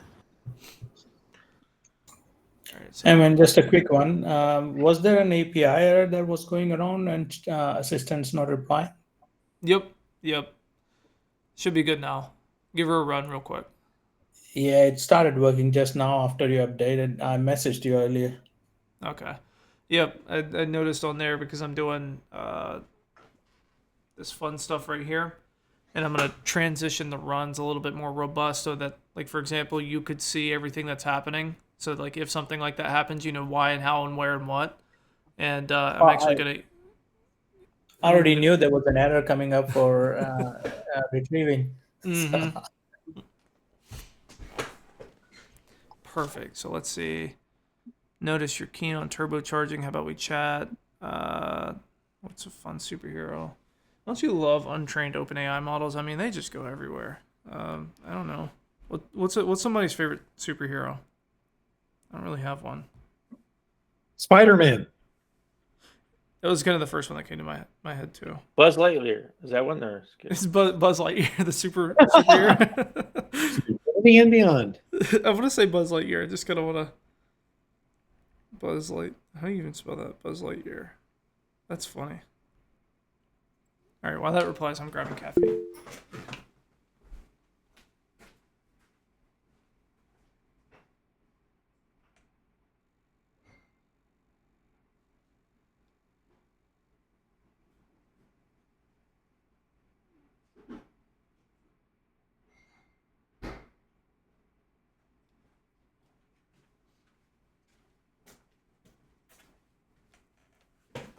Okay.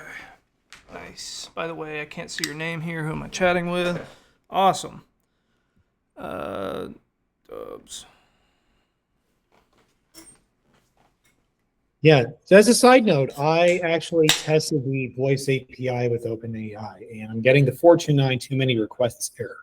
I did check that I have sufficient credit in my account, and I'm on the tier 3 access level. I'm not sure what else I would need to do to activate the voice API access.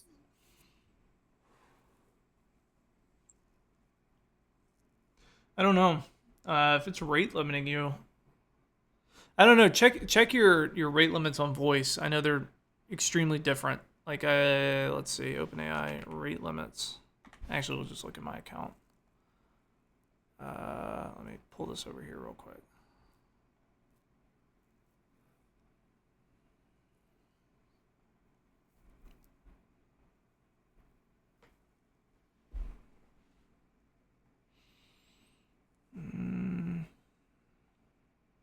I don't know if I have limits. Hold on.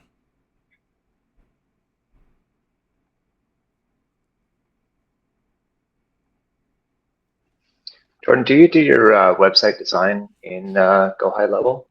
No, I don't like GoHighLevel's builder. That thing sucks. It's very limiting. Do you have a builder that you recommend outside of it?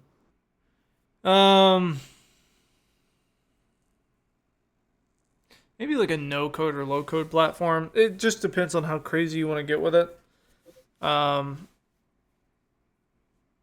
If you're like with high levels or like ClickFunnels, for example, right? I mean, you could build some pretty cool stuff in there, but it requires a really high-level understanding of like how their stuff works. For example, I've built some really cool stuff in there of like transitioning states and things like that, depending on who they were, where they were in the pipeline, everything like that. You can do a lot of cool stuff in there, but it requires a lot of expertise in GoHighLevel funnels specifically. I'd say find one that you're comfortable with and just become a master at it. There's no real good one that I can recommend because no matter what I recommend, it's going to create a learning curve for you. So if there's one that that you're already in or that you're already working in, just become a master of it. I know it's probably an answer some people don't want to hear, but it's usually the best idea. Just find one, stick to it, become a master in it. Let's say Jordan at Rocketflow. So,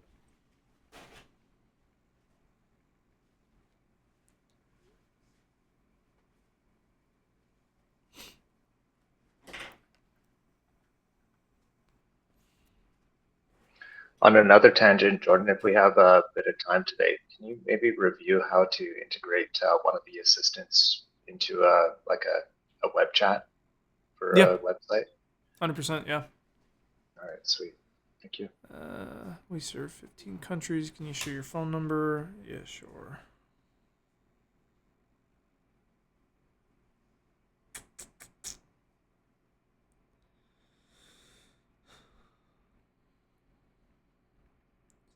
Two 967-271. Perfect.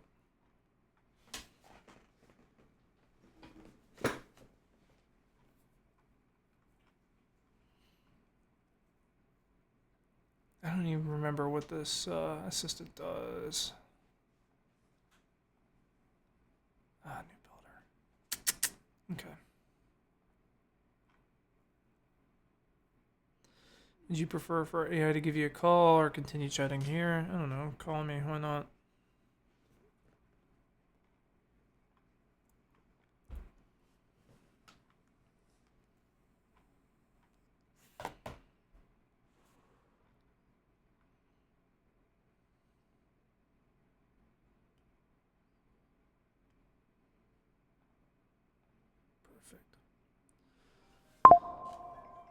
All right, let's see how this works on a iPad. Hello? Hi there. Can you hear me? Can you hear me? Yes, I can hear you. What caught your eye about our service? Nothing. It kind of looks dumb. I understand. Are you currently using any AI in your business? Nope. I don't even know what AI means. Got it. What industry are you in? Roofing. Thanks for sharing. How much revenue does your business generate per year? About 2 million.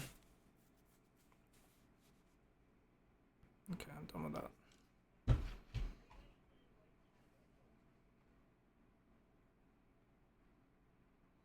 Here's a fun thing. Hold on. I have like 1 million devices over here.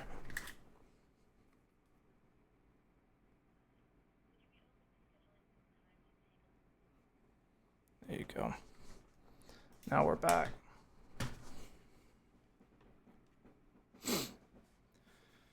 Okay. And I've already went through this flow, so it shouldn't take me through twice. But easy enough. Great lead magnet. This would be an awesome, highly customized conversation. They fill out literally what would just be... Again, there's no friction in this. It's like put in your website and your phone number. They're like, oh, I don't have to put in my name, my email. You're just gonna blast me with email. It's like, oh, just try the AI. Just give it a go. Hit them with a website. Hit them with a phone number. Get a customized bot delivered to you. Sounds fun. They get a screenshot of their website. Of course, I would fine-tune this response. I may even set up an API endpoint of our own for OpenAI calls that are fine-tuned because OpenAI is a wild card. We're hitting them with a super customized intro message here. They're responding. Our assistant's taking over, taking them through what was the flow. This was a hard-coded chat widget flow for the last video I did on Dialflow, where we're extracting name, email address, phone number, and then we're asking them if they want us to give them a call or not. And if they did want to call, great. We'd enroll them in the workflow to call. And then we'd say, hey, look out for a 770 number. And then after the call, we noticed that they did not book. So we say, hey, saw you had a call with AI but didn't book. Not bad though, huh? And so super customized way to take a lead from not even knowing who you are besides a website to they've experienced AI, and I'm sure they wouldn't even know it up until this point. How could they? I mean, what AI do you know would dynamically call them or fill out values or understand information? And so by the time you get on the call with them, whether they book it through chat or call or whatever it is, you can say, hey, buddy, that was AI the whole time. You never knew it. Especially if you have your verbiage fine-tuned and everything like that. Was that helpful or was that a big waste of time? I liked it. I liked the really fact good, that man. you, Helpful. that was good. I mean, Cool. being able to see how you could utilize those endpoints within the platform. I mean, that alone was great for me. Yeah, and I'll send these PDFs out. It's not much. I mean, it was just like I was even gonna try to build out a flow to understand how these things work and everything, but I was just I didn't want to do it. So I have this, and I have this that I can send out. I don't know about this. Yeah, these two things I can send out, which are just kind of, here, there's on the stuff. We want to keep going? Yeah. I'm Yeah. down. Keep going. I booked this morning/afternoon off just to jump on here. So sweet. Yeah. Whatever I don't understand, it just means it's an opportunity to learn, and whatever I do understand, it's just an opportunity to sink it in and get better at it. Sweet. Okay. I'm just becoming like you, not sleeping at all, man. It's 2 a.m. now, so It's fun, isn't it? You start to, it's almost like that Russian sleep experiment. You almost start to like it. yeah. So you like it, but your partner doesn't. My wife's just screaming out there. I know. Yeah, you gotta be careful with that crossing some, What's so funny? We'll like switch too. So like I'll be on like up all night, sleep during the day, and she's up during the day and sleeps at night. And then even like last night, I slept like all yesterday and most of last night, and then she was up all night, and we just kind of switched now. It's kind of funny. It's dynamic how it happens. Let's go here. Let's call this the good old revive and thrive. Let's do something a little bit different than the traditional silly old DBR. Can I ask a quick question? Yeah. What can I do in regards to needing multiple calendars for the text bot to book in? We're going to do, in this update, we're going to have it where you can put in multiple. And what you'll do, you'll kind of see the new builder here. What you'll do is you'll put your calendars in there and you'll tell us why we would use each one, almost like a function call. So let's go here and like do this new one. You go into calendars and you tell us what calendars you want and why we would use each one, and then which one to kind of be the default, right? Like if all else fails and we can't like put something to a scenario, which one should we just fall back to? But you'll just tell us how and why to use each one, and then dynamically in that scenario, it's like, okay, we're talking about sculpture here. We're going to the sculpture calendar. We're talking about body sculpting, and we probably need to go to the body sculpting calendar. That's probably how that'll end up working. So can I separate each calendar by postcodes and then get the bot to recognize when a postcode is in a certain calendar and then book that calendar? Yep, you could do something like that. You would just tell the assistant, you'd say all contacts with the zip code 30128 are booked on this calendar, all with this one, and you just list each one. And I would probably, even as a sanity check there, just be like making that part of your qualifying metric of just like asking that in the conversation. Make sure you ask and confirm their zip code, and so that way later in the conversation it can reference like, oh, this one was kind of similar, or this one I'll book to this one, if that makes sense. Yep, awesome. Okay, cool. Are some of those details regarding extracting data coming to the call to voice with this update as well? Yep. So a couple of fun things that we're going to do with voice is, obviously making it a little bit more robust, making inbound calling a little bit more robust. Something fun that we're going to add is pre-call webhook. So you have the post-call webhook now is where you get data from the call after the call happens, but we'll have a pre-call webhook where you can tell us where to get data from if you need something during the call. For example, you have an inbound call and you want to alert the business owner that an inbound call is happening right now. You can use that pre-call webhook as a way to tell the business owner, hey, there's an inbound call going on. Hey, sit right here till after the call. Maybe you can follow up, or maybe you can hit them with something after. You can even use that like as a text to say, I know we're on the phone right now, but I just wanted to text you to save this number. This is my personal number, or you're calling my personal number. I'm going to text you off my business number. But there will be pre-call webhook for that, and then there will be post-call actions too. So you have post-call webhook, where we allow you to do post-call actions, or on your own, with the inbound webhook. But we'll also have some set post-call actions where you can say when the call finishes, send a text message based off the summary of the call. Easy enough. We'll send something. We'll use a call to action, because you can even see in the post-call webhook now we have like a follow-up type action thing in there. We'll just kind of use that to craft a new message and use that to follow up on the call. That'll be part of it. A couple little things like that. What's going on, Barry? Oh, that's sweet. That's sweet. Yeah, I'm glad you brought that up, because I am still getting asked. We had that meeting where we talked about how to do that, And then you looked at something that Jason was working on as maybe an alternative back to the pre-call webhook for that use case. Exactly. That was where the idea came from, actually. Okay, so just to clarify, in my use case, it's to go ahead and find out in advance of offering a booking or a transfer. The pre-call is going to get a hold of the user and make sure he can be that he is available. If he's not available, then we just skip the offer to transfer the call and go to a booking, right? Yep. So that'll work in tandem with either a custom function or a get data function. So we'll do the pre-call webhook where you'll alert the location owner, the business owner you want to locate, and say, hey, you want to call? Do you want it now, or do you want us to book the appointment for you? They will do something, a trigger link to fill a custom value, and then you'll say, hey, assistant, go get custom value, and then if it's filled, then transfer the call, and if not, then continue with your booking flow. Right. So in the case of a unknown caller, not a contact in a high level, it's going to actually be doing that while it's getting the name and phone number and email and gathering. And so when it reaches the point of booking or pre-qual, it'll already know that the location user's not available or is available. Exactly. Yep. One other thing I just want to mention, it's an observation, not really a criticism or critique, but I've already got, I don't know, $15,000 worth of people stacked up to use this. Mm-hmm. And I see a lot of selling AI in these get-togethers and in the build out. So I am like in a holding pattern right now with people because we don't have that integrated some of the functions for the sub accounts, like getting them to pay their own way.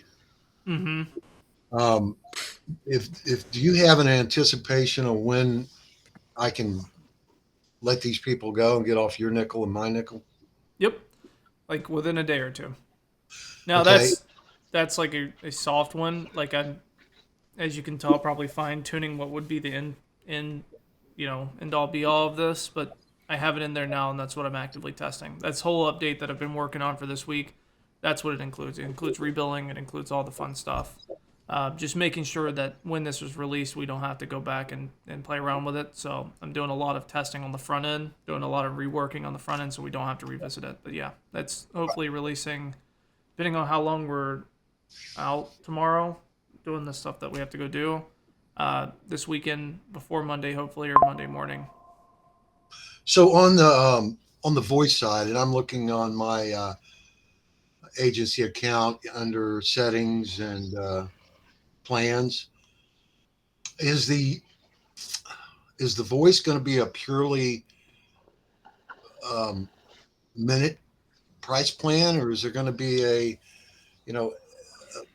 similar to the chat? Is there going to be a monthly fee? How's that going to work at the agency level and the sub account level? That's, I'll be honest with you, the tech is the easy part, the nuance is the hard part. Because I'll tell you this, is because it's a long-winded answer to what should be a short answer. The way I'm thinking of it is the easy thing would just be like charge you per minute, call it a day, you can rebill your clients, whatever. But we have a lot of people who are coming to us specifically for voice. Barry, you were an example, right? Like you don't need chat. Why are you paying for chat, right? Right. So I would like for it to be a robust way to say, like, look, there's just the platform as far as like, do you want just voice or do you want just chat? And then those be plans on their own. Are they a la carte? Do you get them both together? Is it like, what do we do there? That's the hard part that I'm trying to figure out that makes a ton of sense, because you may want to say like, chat's cool. I already kind of have my own thing that I have working for me. I just really need the voice. So I really don't want to have to pay for both. I don't mind, honestly. This thing sells. It sells itself. So I don't mind a having the chat in there. In fact, I at some point I may try to transition into your chat away from Zappy Chat, but so I don't mind paying an agency fee. I'm just thinking about the current, so I see the starter, growth, scale, enterprise. When these people have a way to go into their custom menu link and pay their usage fees, is that how it's going to roll? They bought prepay or pre-buy minutes. I'm thinking it's probably just going to be the easiest way to do that. Probably. That's my initial thought. Is probably it's just prepay one. So that you as an agency, if you're rebilling, you just get your cash up front. Yeah, they're literally standing in line. I mean, yeah. That's the best way to do it, because or else people rec bill and if their credit card doesn't work, you get hanging on with it. Yeah. I've worked with many companies, and most of them they make you prepay a set amount of minutes, so you can buy from $100 to $10,000 worth of minutes, and you can distribute it or deviate the way you want, the way your client's asking. So if he's paying $100 and you mark it up, and the system allocates him that amount of minute, and that's how it should work anyway, and also gives them an opportunity to use those minutes. If they are not finished by end of the month, they can keep going till they're finished with them. Yeah, I understand the whole rebilling pre-purchase the minute thing. I'm not going to be marking up the minutes. I sell them an upgrade to my platform to get the voice, so I'm getting my money there. I just pass that, let them buy it direct. But I'm just thinking, I guess, as I look at your pricing setup on the agency dashboard here, one has a monthly fee to you, and the other just has minutes. And like I said, I'm not opposed to paying you for the whole thing for both, even though I'm only using one right now. But I just wasn't sure if there was going to be a fee, like a monthly fee for offering the voice. Are you able to generate revenue off of those minutes yourself? That was kind of the experiment too. So those prices that are up there were kind of like experimental of what I thought after testing what I figured the pricing would be. But now after a month of data, and I think damn near 2,000 or 3,000 hours of call time, I can now see what the pricing's going to be, especially since I had to pay it out of pocket. So they'll probably even come down a little bit because the price was even better than I was hoping. But I'll probably do something like what Ricky said, is where it's, because now I even have it like scaled with it's like 18 cents per minute if you get the lowest plan. I'll be honest with you, I may just mark it up like very, very slightly and just be like, just tell us how many minutes you need and just lock in the one price, or however many minutes you need, and divvy them out that way.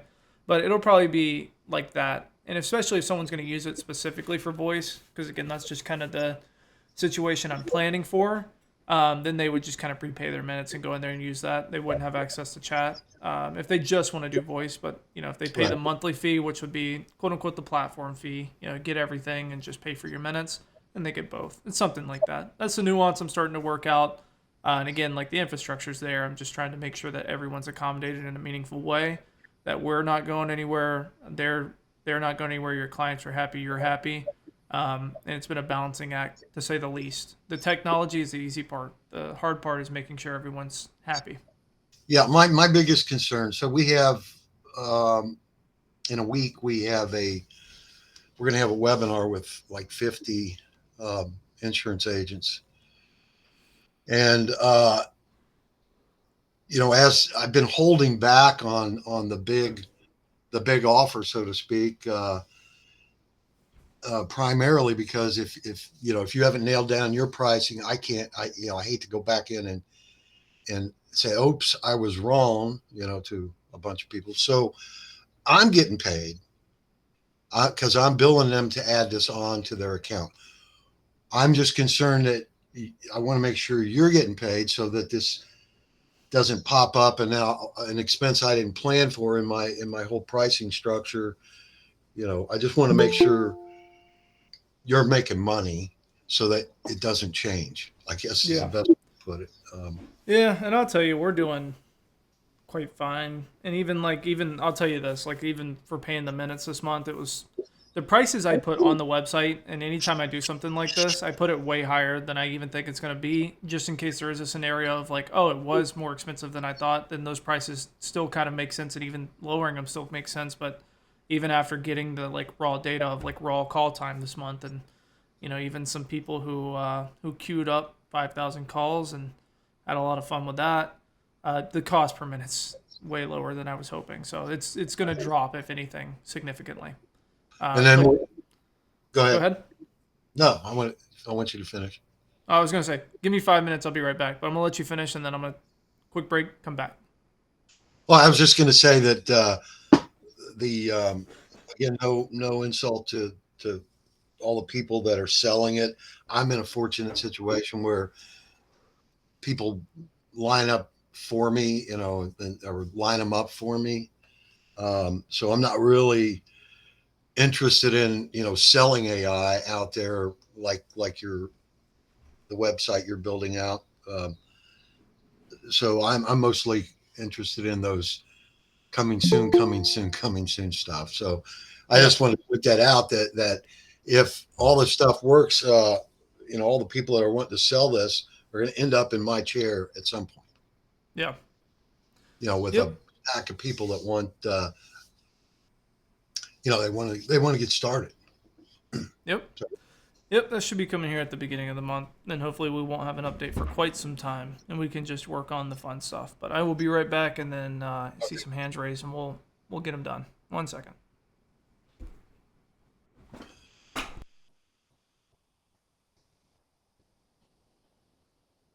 But by the way, while he's gone, I don't know who all here has seen my post about that intelligent way of scraping contact info off of handwritten docs. But if anybody wants to collaborate on that, I'd be open to it. Maybe tell me a little bit more about that. All right. So I have a lot of clients, not a lot. I have an opportunity with clients or possible clients where they've been paper. They didn't have a CRM. So they've been collecting.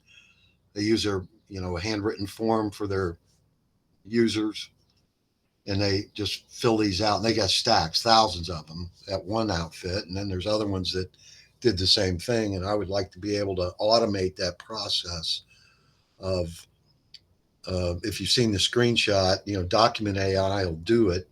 It'll read it. It'll create digitize the handwritten information. It's just got to be built out to where it can be done bulk. It can be done like converted to a CSV or API'd into high level. And I'm going to do it. It's just if somebody's already further along than me on something similar, I would love to collaborate. Right. Yeah.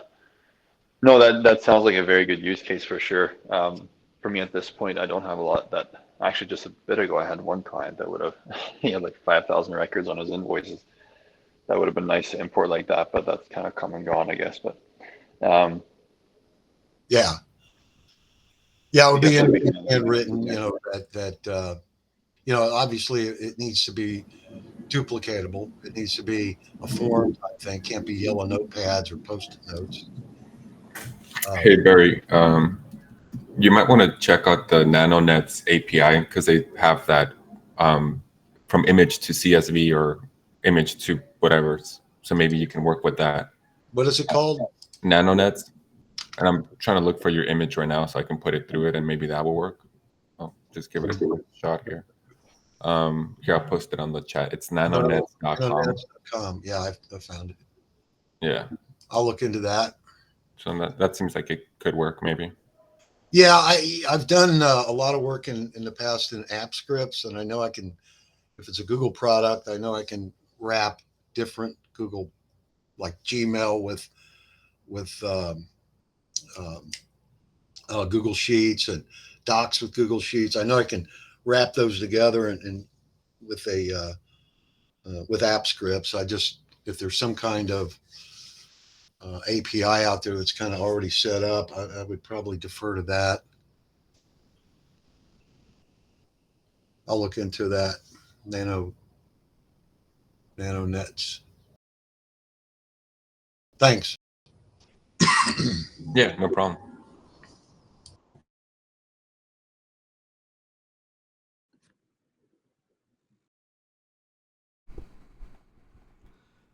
All right, let's do it. Let me see what we got going on. Jocelyn, what's going on, gal? Hello. Yeah. So last week I was able to watch the recording, and I couldn't get the link to get the training how to get the ChatGPT prompt to get ChatGPT to get you the FAQs and the JSON file. Can you please share that in the chat, please? Yeah, Thank let me you. get it real quick. Let me get the public-facing URL. There you go. And one more thing, like the week before that, you share the zip code file, like the link. Mm-hmm. And then I go in there and I don't know how to download that. It sounds stupid, but Which one was that? What was the download? The link where to get the like thousands of pages of zip code, the zip in the US. Yeah, let me do this. That should be in that. I just sent you a Notion page. If you click on that Notion, you'll see it has like a script on how to get the FAQs at the bottom, but you'll notice at the top there's some drop downs, and you'll see that there's Go High Level support and then zip code to time zone training, and you should just be able to click on those. And let me make sure that Notion's gonna download it right. They won't. Okay, I'll find a better way for this. Yeah, I can see that, but how do I put that into the knowledge training, the knowledge center for the assistant? You would just take patient zip code. Let me see if I can find a. Hold on 1 second.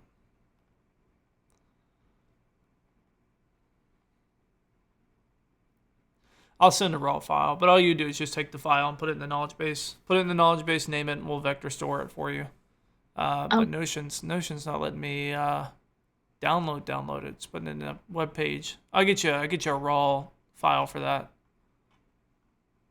Send me a text reminder for that, so I can like, get a tangible. I didn't know that Notion doesn't like actually just download those for you, so I'll get something where you can just click to download them. Awesome. Thank you so much. Ricky, what's going on, my friend? Hi, buddy. Just a couple of questions I have is one's about the transient model. Yeah.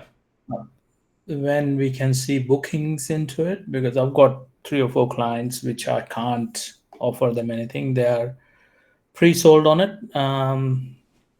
I'm gonna lose them within a week anyway, because they might go to another provider like Voicer or something. Yeah. But if they say stay, what can I offer them? B is rebilling, which we have already talked about, and the plans I'm on, it's gonna be status quo for me, or it's gonna change. Yeah, the transient one, what I'll do is I'll just beef it up to like one booking more reliable. I need to update the functions on that one. They just need to be updated to the standard of the new ones. So you'll have booking. I'll probably have value extraction on that one too, just because that one's going to be outbound. So we'll get like value pushing and things like that. So we collect information, push the information back. That'll probably be at the contact level for right now, like first name, last name, email, something like that. And then I think we have post-call webhook in that one already. But basic functions to get them up and running and tangibly using it. And if there's a use case that they need other than that, I'll probably have custom functions in there too. just until I can get the Twilio WebSocket in a way where I can either get international numbers myself or have someone transfer them over, and I can just inject our webhook into your stuff. That's a project that's going to take a lot of time, so I was going to wait till after this to do that. But then international numbers should be there. Hoping it doesn't take longer than a week, but I don't like giving timelines much anymore, just with how technical Why? everything's getting. Just well, that's fine. If I don't get them, I don't get them. They're not bread and butter for me. They're just a starting point. The one thing that we can do, and this is what I did with my previous provider, was they let you connect your own Twilio, and then you can buy any number you want. Yeah, that's how that's going to be. Is probably either, which is what I have to build out because I have to be able to inject the webhooks in there. I just have to set up the APIs and everything. So it's either going to work the either way, where it's like you transfer it in and then we just inject using your Twilio auth keys, or you can just put in your Twilio and then we just inject our entire WebSocket or your Twilio into our WebSocket, kind of thing. Fair enough. The last one would be the pure gray label stuff. How far? That's going to come out with this too. So the platform is going to change from like the platform itself, like not the brand name or anything, but like what you see is going to change to creatingassistance.com, so that if there is any white label leakage, so at least you just see creatingassistance.com, and that website's actually just going to lead to a blank page is what it's going to lead to for that. So, or to lead to the dashboard specifically. So any gray label type leaks or any what would be white label type leaks will just be gray label. Okay, fair call. And the last question I had is I'm getting issues with the answers. With just now, since you've updated the API. Before the API, I wasn't getting any answers from the chat assistants. Now, when you ask a question, instead of saying "great questions," here's what this platform is different from others, and then it specifies 1, 2, 3, 4. Now what it's doing, it's saying we are different. Oh, sorry, number 1, ease of use, and then it goes great questions. That's how we are different from others. So it's the conversations flipped. The actual generation. You want to send me a screenshot in text? Yeah, I'll do it now. Yeah, let me take a look.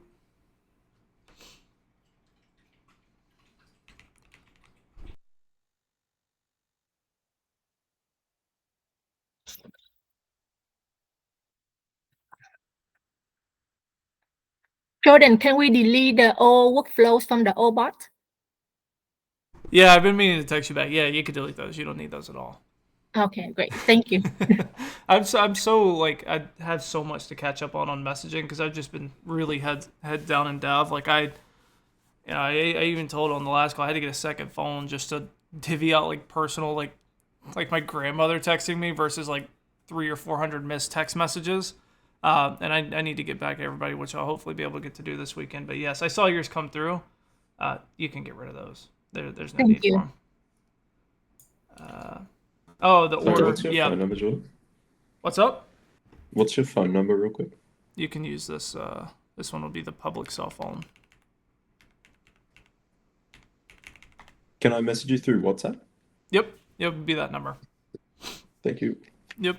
In case anyone doesn't have it, this is my public cell phone. This is WhatsApp, iMessage. This will be the phone that I'm recording on here. Okay, yeah, the order. Yeah, I'm beefing up the thing on that too. The OpenAI's JSON's kind of silly when it's coming out in the message parser, so I'm beefing that thing up too. Because I don't love how the output. I think I need to set a small delay too, because they're technically sent in order, but I think from the volume that they're sent, they process a little bit differently. I don't know. I still have to play around with that. Yeah, and the queuing thing that still has an issue is when you send 3 or 4 messages, it just gets nuts. Yeah. Yep, that's what you can't see it, but all this is done. All this is for is queuing at, like I said, after this one, I shouldn't have to touch this ever again. I would hope. Oh man, just as put me as a beta user, I'll break it. Oh, I know you will. That's why, like, the day it comes out, I'm be like, Ricky, I'm going to pay you for an hour of your time. Just see how you could actually possibly break it. And I know you'll find 2 ways, and then we'll just fix those 2 ways, and everybody should be fine. You Just and add a Johnny. space. You and Just add Johnny. a space, man. You and Johnny, I swear. Dude, I swear I will sit here, I shit you not, for 24 hours just building this thing, testing a use case, building this thing, testing a use case. Oh, let me do this. Okay, broke it. Fine, let me fix it. And I'm like, 24 hours is good. I went through everything that my mind can go through. Great, let me release it. An hour later, Johnny's like, I broke it. Every time, Ricky, oh, I broke it. I'm like, fuck, dude. I'm going to have to pay you guys just to break things. Professional breaker. Hey, I enjoy it, man. So you want me to keep breaking stuff? And I've got the touch. I'm gonna 1099 you as breakage consultants or something like that, and just pay you on a quarterly basis to be like, yeah, these guys literally just break it all day long just to find bugs. I'm gonna call you the bug squasher crew. I mean, that's what I'm gonna put as the bug squashers. Oh, come on, man. Give it a better name at least. He knows what's going to happen once on Monday he releases that. He's going to get to Monday night. We're all going to be like, dude, why is this not working? And he's going to, you got a space in your tag? I know. It's going to be like the most mundane thing too. Like I've been testing and like doing everything, and I'm just like, this thing's bulletproof, and you're going to like, it's going to be one little tiny thing. I'm like, Johnny, how did you even possibly think to do that? It's all those other ones that been at, man. They got you doing everything wrong. I know. They run you around the ringer, and then when it gets a little easier, you're like, man, why is this so easy? It shouldn't be too easy. Too easy.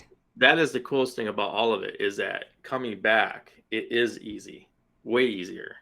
And a lot of people, I don't know where they've been and haven't been, but when you've been through a couple of different ones, I'm not going to name all of them off, but I've tried everything. Working with HL Pro Tools, obviously Zappy Chat, all the different ones, Closebot, all of them. You come back to this from doing that, and you're going to realize that 90% of it, you don't even have to do.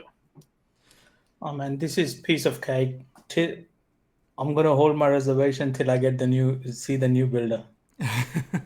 I'll tell you, dude, I have an account with literally everyone just to see, like, how can I make it easier? And that's, like, where most of this comes from. One, as an agency, I use most of them because I didn't want to have to build it. Then we ended up building it. So I got to see it from every perspective. But even now, I either have an account or use it, something like that. The snapshot thing cracks me up every time. It's just so tough every time. Which I'm not gonna say not like we didn't have a snapshot. What was it, 3 or 4 months ago? But you know, now that it's this, I'm like, I don't even know how that's efficient anymore. Alex, I know you had your hand raised for a minute. What's going on, brother? Alex V. Hey, Jordan. Yeah, I just had a couple of questions. Can the bot, like for example, in that image, in that example where we scrape the website and we get an image, can we get an image from them and can we scan that? Like for example, I work with like permanent makeup artists, so a lot of like their brows are like they have fucked up brows, and I want the client to send me a picture of their brows, and then I want to like scan that, and basically I want to send them back another picture with how their brows will look like once they come and get them done. If that makes. Jocelyn, does that sound familiar? I don't know if she's on the call anymore. That's what she does. But yeah, so I'll have it where it can. Let me make sure before I talk. I'm here. What was the question? I'm sorry. He said he wants to. He does permanent makeup, and he said he wants to get pictures from the leads and like look at their eyebrows and put new eyebrows on it. Yeah, I thought you said bras at first. He's talking about eyebrows. Okay, gotcha. Brows, yeah, eyebrows. Gotcha. Okay. I was asking if that sounded familiar. Yeah. I'm doing that. This is Alex, right? Mm-hmm. Yeah. Okay. So you want to hop on a call later, or? Yeah, sure. Okay. Yeah, that works. So yeah, that was my main question. I just wanted to see how the bot can take the image and we can like do something with that image that they text us through like a text message. Well, No, it's like we ask the pictures from the by sending a messenger during the conversation by sending a messenger message or a text message, and when the messenger, the lead respond with their picture, then we have to manually download the picture and then manually do that with another app.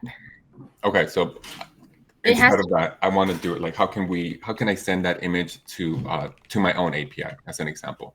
How can I send that image to my server so that it can do whatever it needs to do and then send back the image? I don't know how to do that yet. I don't know how to do like automatically sending the picture to the API yet. We are doing like manually. Have either of you tested like vision or anything like that with like putting the eyebrows on? Because I shit you not, I was testing this the other day for Jocelyn. Like I was playing around with OpenAI's like image editing and things like that. I could not get the eyebrows. Like in fact, it's so funny. I wish I saved it because one, it was me, and I was like trying to put myself in there. I was like, give me nice eyebrows. And I shit you not, it would just put 2 black blocks on my face, and I'm like. Close enough, I guess. I don't know. I don't know if you've gotten it to work in a meaningful way. It's a little buggy. Yeah. Yeah. I haven't tried it because, and one more thing, like sometimes the customer have like old tattoos, and you have to manually look at the picture because sometimes not all people are candidate for permanent makeup. Yeah, but like, is there like how do we know that we get an image? Like, I get what you're saying because we do that too. But I want to know like how the bot can let us know. How does the system let us know that we got an image? How do we know what that image is? I guess that's. Yeah, we could do that. Sorry, I didn't mean to cut you off, but so the assistant after this update will be able to read images, and that way we can maybe even have a function to say like if it receives an image, just tag them received image or something like that, and that can send an internal notification. Maybe we do a workaround on something like that because it will be able to see and like understand images after this update. Now the question is like, what do we do from there? And how do we tell it like how to analyze it? So maybe we even just as like a catch-all say, when you get an image, like just call the function tag. That way it sends an internal notification to you or a team member and they can look themselves alongside the assistant and like tangibly do something like make the actual decision. Okay. I don't know. I have a lot of trust in AI, but after my test on trying to edit myself, I don't know if I trust them for that yet. Okay. Well, we can do a prompt to the assistant. Say when you receive an image, do call function add a tag. Yep, exactly. We can try it. Yeah. Yeah. Well, you guys and gals will be my test dummies, so text me and remind me on that. Maybe we'll play around with it this upcoming week and see if we can trigger a function that way, and if so, that may be a good option until maybe I'm just not prompting it correctly. Maybe we can get some sort of, because I know you use an app. Maybe there's an API with the app. Maybe we could do that. I don't know, but at least automate the notification process. There's like some software that's supposed to do it, like their own custom like software. I gotta see if they have an API. I gotta look for it, but maybe we could use that and test it at home. Do you know what it is? Not off the top of my head, but I can get it. Yeah. Yeah. So you want to text that to me and numbers in there if you can find it, and then I'll play around with it, see what I can do. Okay. Then my next question is, does the voice assistant, like right now, does it have access to the knowledge base? No, it doesn't have access to the knowledge base. It'll have to be like almost like a prompt type knowledge base, like driving the conversation. But that's what I'm working on next is vector stores inside the model of the voice itself. But just for latency purposes and everything, I decided to mitigate's not the right word, but put off that because it can easily be done with prompting too. Okay. And then regarding on like I'm confused, like on your pricing plan, like for like the whatever's the enterprise plan, it says like add-on. Like, does that mean that's included for like the external billing, or is that like an additional fee? Or Let me ask you this. Do you have clients that are outside of your GoHighLevel? Yes. They have their own GoHighLevel? Yeah. So basically what I want to do, just honest here, I want to be a white label for like other providers. Like I like doing the tech stuff. I don't like the selling or anything like that. I just want to do the tech stuff for other people. So I want, basically to connect to other GHL accounts. Yeah. Yeah, that'll be an external deployment. That is an add-on. Right now, it's just $497, but we're about to do some stuff with it. It's getting rehauled actually in this update too. It'll probably go up in price and not regulation is not the right word, but setting some parameters just from some stuff because I originally built it. So user number one, like the first user ever on this platform, they're a solar agency and they've grown quite a bit. And they had clients that were outside the GoHighLevel. So when we switched to OAuth, they needed a way to get it out. So I'm like, okay, let me just create external deployment for you. What it's turned into now is kind of a situation like that, which is totally fine. It's a respectable thing, and it's a killer prospecting tool, and it's a killer business model. But I've ran into some issues that I'd like to mitigate alongside that. All that to say, yeah, it's an add-on. Right now, it's just a one-time fee. It will go up to like a monthly fee, and then there will just be some price anchoring and agreements that go along with it, saying like, hey, I'm not going to service your clients for you. I'll help you out because you're my client or my user. But like if you have someone and you want me to do a build out for them or anything like that, like you're taking that one on. Little stuff like that, little nuances, but I hope that answered the question in a meaningful way. Yeah, that was it. Yeah, perfect. Thank you. Yeah, man. Hey, Jordan, just on that, would the client still be able to use the paid add-ons that you're going to put on, saying this is a certified developer and you can pay for their time to build out? Yeah, so we'll have the partner program, which I'm hoping that'll kind of come out at the same time. I got to finalize everyone who's going to be a part of that, and if you want to be a part of it, text me. And what the partner program is going to be is, I don't know, again, for the white label aspect, there's just, you would think that everything would just be super easy, but I have to like tread super lightly to make sure no white label slippage. So I got to decide to see if that's something that you're going to be able to see or they're going to be able to see in case someone puts Assistable or agent centric or something somewhere. All that to say, those resources will be available. The question is how far down do the resources go? But you'll have the partner program. You'll have me to a certain degree. Probably be cheaper to go with the partner program. Then we're just gonna have the marketplace of bots and things like that, so they can just get stuff there. We'll see how that looks before I can give you a definite answer. If it's just going to be you reselling it to them or you doing it for them as a service provider, or if we're just going to give them direct access and we have some parameters for the partners and parameters for like the marketplace to not say the company name, things like that. Yeah, that'd be super cool. I just want to like do it for them, but I figured that was going to be like a concern. I don't know like how much you charge them like a month because they're going to have access to the platform. Because I just wanted to build it out for them and like load it onto for their clients essentially. Yeah, that'll be like right now for external deployment. It's just a $497 one-time charge, and that like gives you access to be able to go take this thing out and white label the entire platform. But that'll just marginally bump up to a monthly. The whole idea is just for exposure to the fact that, like, for example, you go sign a $1 million a month deal, I have to incur what would be $1 million a month deal cost with no exposure to the client, and then also happen to have to do support and everything for them. So it's not super smart on our end. And then also I'm scared that, not even scared for me, but scared for everyone here, that someone could take external deployment and be like, I'm going to go sell everything for $5.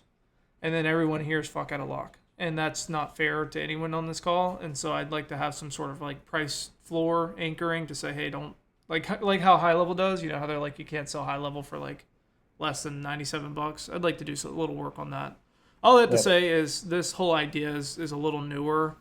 Again, it wasn't what it was intended for, but it seems to be a very popular option, and an option that I think is very, very cool. The question is, how do we make it fun for everybody? No, yeah, that sounds good. I love the platform, so thank you. Whatever, I love it. I've tried all of them. I was using CloseBot heavily before this, and this is just, it's fucking amazing. Blown away, so I love it. Thank you. I appreciate it. Put in a lot of work, so it's always great to hear.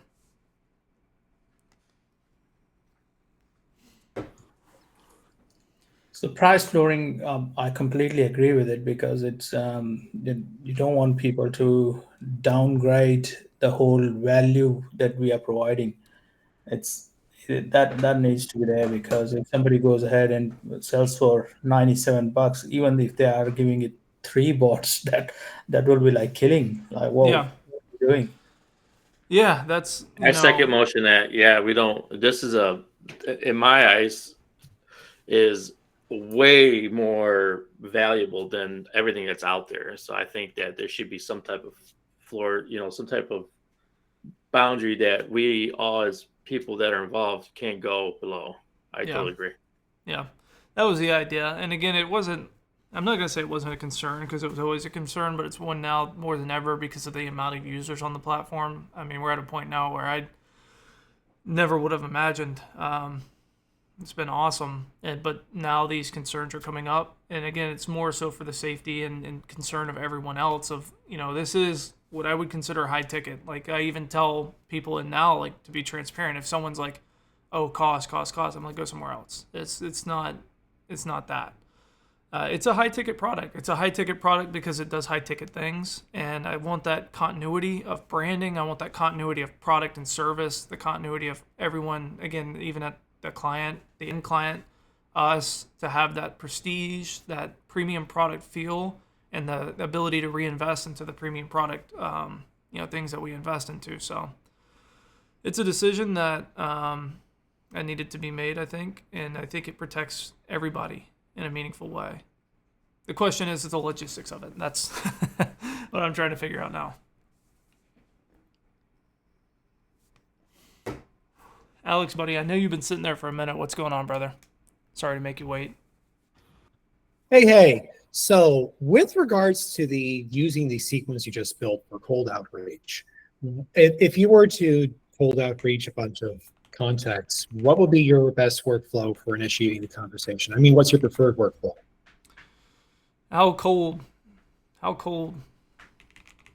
I pull a bunch of contacts based on certain criteria, and I upload them into a autoresponder, like, let's say, instantly, like totally cold. Like, these are people you just like pulled from a list, and you're like cold outreach. Yeah, cold outreach. What channels are you doing? Are you doing like email or SMS? Email mostly. Okay. To start.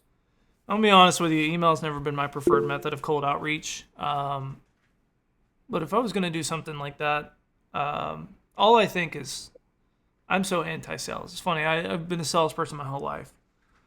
I'm so anti-sales in everything that I do.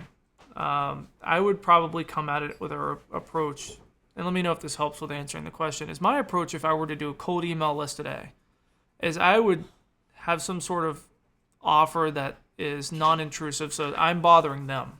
They didn't come to me. I'm bothering them. What can I give them to at least exchange value? Whether it's something like a month free is not going to do it, but hey, let me just go ahead and send you this thing on AI. Are you using AI? Do you want to try some AI?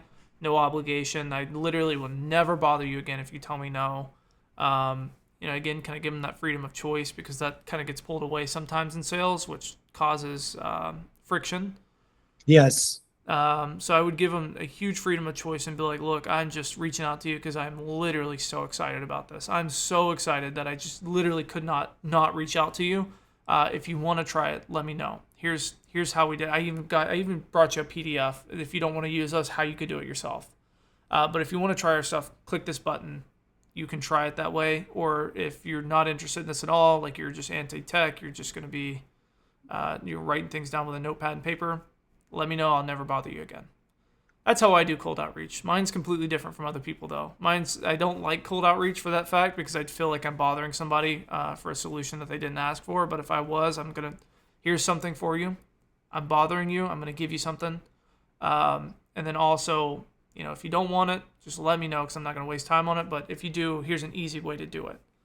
If that helps. I don't know if that helps. Cold outreach is so... That's neat. That's actually a neat approach to outreach. Thank you for that. It was actually kind of more than I was really asking for, was what technical integrations would you make to initiate the conversation? Like, what email app would you use to plug it into GoHighLevel and all that?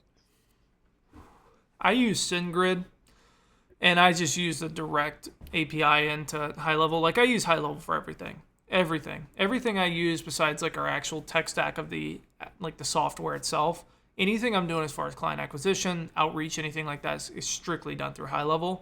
Now I do have a couple add-ons when it comes to high level. I use SendGrid. I don't use Mailgun. I don't use High Level's native mailing system. That's just shit, to be honest with you. Yeah. I have to use SendGrid. I use warm up your .email. Have to use that. And my emails are always top-notch reputation because of that. And then I would just run a campaign through a workflow, and I would just build some conditionals on that, build my 30-day outreach sequence, make it real easy for them to try it with a trigger link, because you'll already have some contact information in there. And that's how I'd probably run it if I were doing it. Got Again, it. email outreach, especially cold email outreach, has never been something I pursued heavily. But if I were going to do it today, that's how I would do it. Got it. So the email sequence itself would be from within SendGrid or in high level through the integration? It's going to be through high level. As long as you have it integrated, then all your stuff feeds through SendGrid for the actual sending. As long as you hook all that stuff up, and you'll notice that you're getting into the inbox will significantly increase because high levels is not good. So hook up SendGrid. It's $19 a month, and warm your email if you're not doing that already. Yep. So continuing the conversation earlier about the API, about the OpenAI hitting the limit for voice. I mean, I've looked high and low in my account, and I mean, it says that I can do the 100 RPM stuff, but I mean, I'm in Playground and I click in the drop down and I don't see the voice there, but I do see the voice being in my rate limit. So I don't know. I really don't know what's going on there. Honestly, for something like that, use 11 Labs. OpenAI's voice is okay. It's all right. Use 11 Labs. So if you're gonna do voice gen, and even plays okay. They're definitely not as good as 11 Labs. I have used all of them.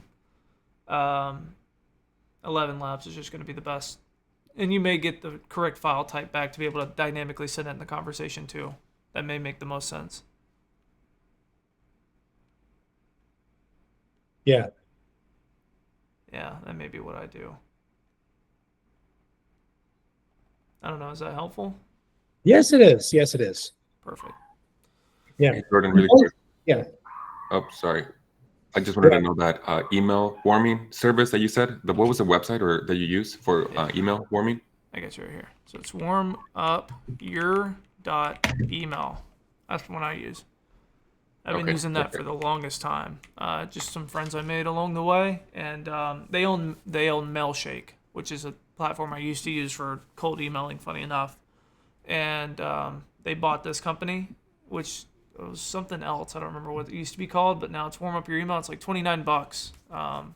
Really good email warming. In fact, my reputation I think is at 100% for every provider. Let me see. And I let it run passively. And it uses AI to kind of, mine's, let me see if I can share my screen. Hold on. I've been using this for a long time, but this is my email reputation. This is damn near 100% deliverability in all platforms. Okay. And I believe, so do you connect SendGrid to this or Mail or High Level to this? No, so this one you'll link directly to Gmail or your email provider. So what this will be an app password that sits in the back of your Gmail, and this will passively be sending emails inside your email platform all day long to other users, and users will be replying back, based on these specifications. So this is through your email provider, but SendGrid, that's done in email services here. And it does the same thing. You just plug it in from the SendGrid side into your email provider, and then you take SendGrid's their API key, add a service here, and just directly integrates in. And they even say it here: a dedicated domain improves it. It's just the best option. I've never not been in the main inbox. I've never been into spam with those two things. I have a suggestion for warm up. I learned about, and it was you can get a low tier instantly account and have unlimited warm ups. So I do all my sub account warm ups, and instantly I don't get charged, whether it's 1 or 15.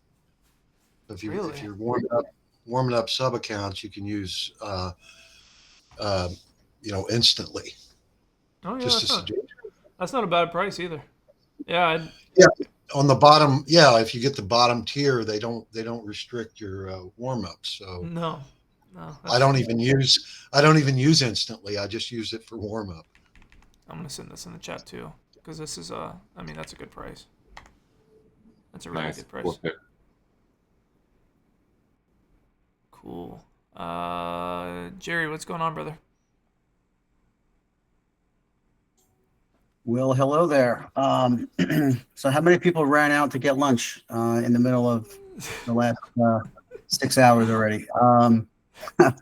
But you're the best, man. I was hoping, could we do one of the, we don't have to do the review thing, but the thing that you started the yes, no, when an appointment is booked, and then you want to send a text to the client saying, hey, let us know, did this client show up, yes or no?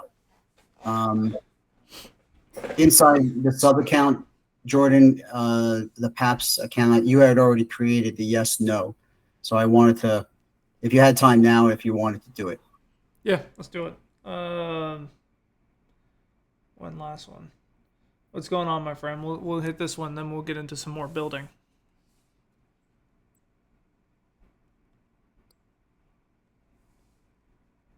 Hand raise, maybe. What time is it for you guys right now? It's 3 p.m. Well, I'm gonna guess it's like, no, it's past 2 a.m. for you, isn't it? It's 4 a.m. and I've got work in an hour. Shit. Yeah, I've got 3 a.m. right now, so but So I need to make this shit work because I'm dedicated. Dude, I fucking love it. That's so sick. And I know Australia. I don't think there's more than a few on the call. If you guys want to do something at a different time, I'm totally cool with that, because I'm on your sleep schedule. So if y'all want to do something separate, or maybe we bump this a little earlier, or even a little later, like I'm cool with a late night Saturday sesh or a late night Friday session. Let me know. It's whatever. I'm dedicated. I'll be here. There you go. yeah, same, man. Sweet. You guys had your chance. It's just when we need him, we pull him in anyway. I know. You'll text me. I'll be up at any time. So. Just blow him up all day long. It's not like I sleep or anything, so you're fine. All right, one last thing. Dylan, what's going on, brother?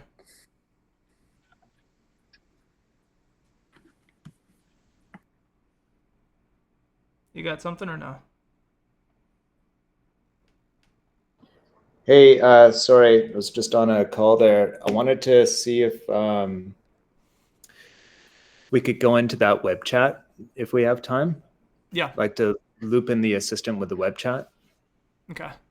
The not live chat, but like the chat widget that's not live. Yeah, well, that's not GoHighLevel. Like I wanted to have an assistant to do like an AI-based web chat, so it can pull off the knowledge base on their website. Interesting. Is that something that we can do, or do you just recommend to do it off of the GoHighLevel platform? So give me the use case. Use case would be I want to integrate an assistant into a website, and then it would be an AI-based two-way conversational chat for people going to a website. Is it a client of yours that has a high-level account, or are they outside of high-level? They are outside of high-level. Completely? They're completely opposed to coming into high-level? Well, I have a sub-account. Like I have a sub-account for them, but their domain is hosted elsewhere and everything. That's fine. I would just use the GoHighLevel chat widget. That's, I have a lot to say about the GoHighLevel chat widget. Yeah. I have a lot to say about it. But you can take the code and install it in headers of any website. In fact, even in our native platform, we have it for support in the headers of that. So you can just tell the client, like, you set it up like you normally would, and then give them the code to their website builder and just be like, hey, bro, install this into your HTML and your headers. Every website builder has it. And just be like, hey, look, install this, and then we'll control the conversations in high-level. Okay, gotcha. All right, gotcha. I think that's where the disconnect was. I thought for some reason the agent-centric assistants were able to do a web chat, and we're getting out of the GoHighLevel web chat. So awesome. I think that makes sense. Yeah, we will. And it'll probably be the exact same thing, just HTML headers. But even for right now, just GoHighLevels is fine. Just make sure you program it to collect contact information and everything, and just send them that code and say, hey, just put this in your HTML, and then we'll run the rest. Okay, cool. That makes sense. Thanks, bud. Can I ask a quick question? Yep. Before I go, can you show me how you're getting your bot to populate the contacts like first name, address, and postcode inside HighLevel? 100%. Let's do it. I was fucking around with it for so long and I couldn't get it to work. It was bugging me. So a couple things is, so when I'm setting up a goal, oh shit, I'm in the new builder. Hold on, let me log out of admin access. Let's see that beautiful thing. Let's get. I can't give away too much right now.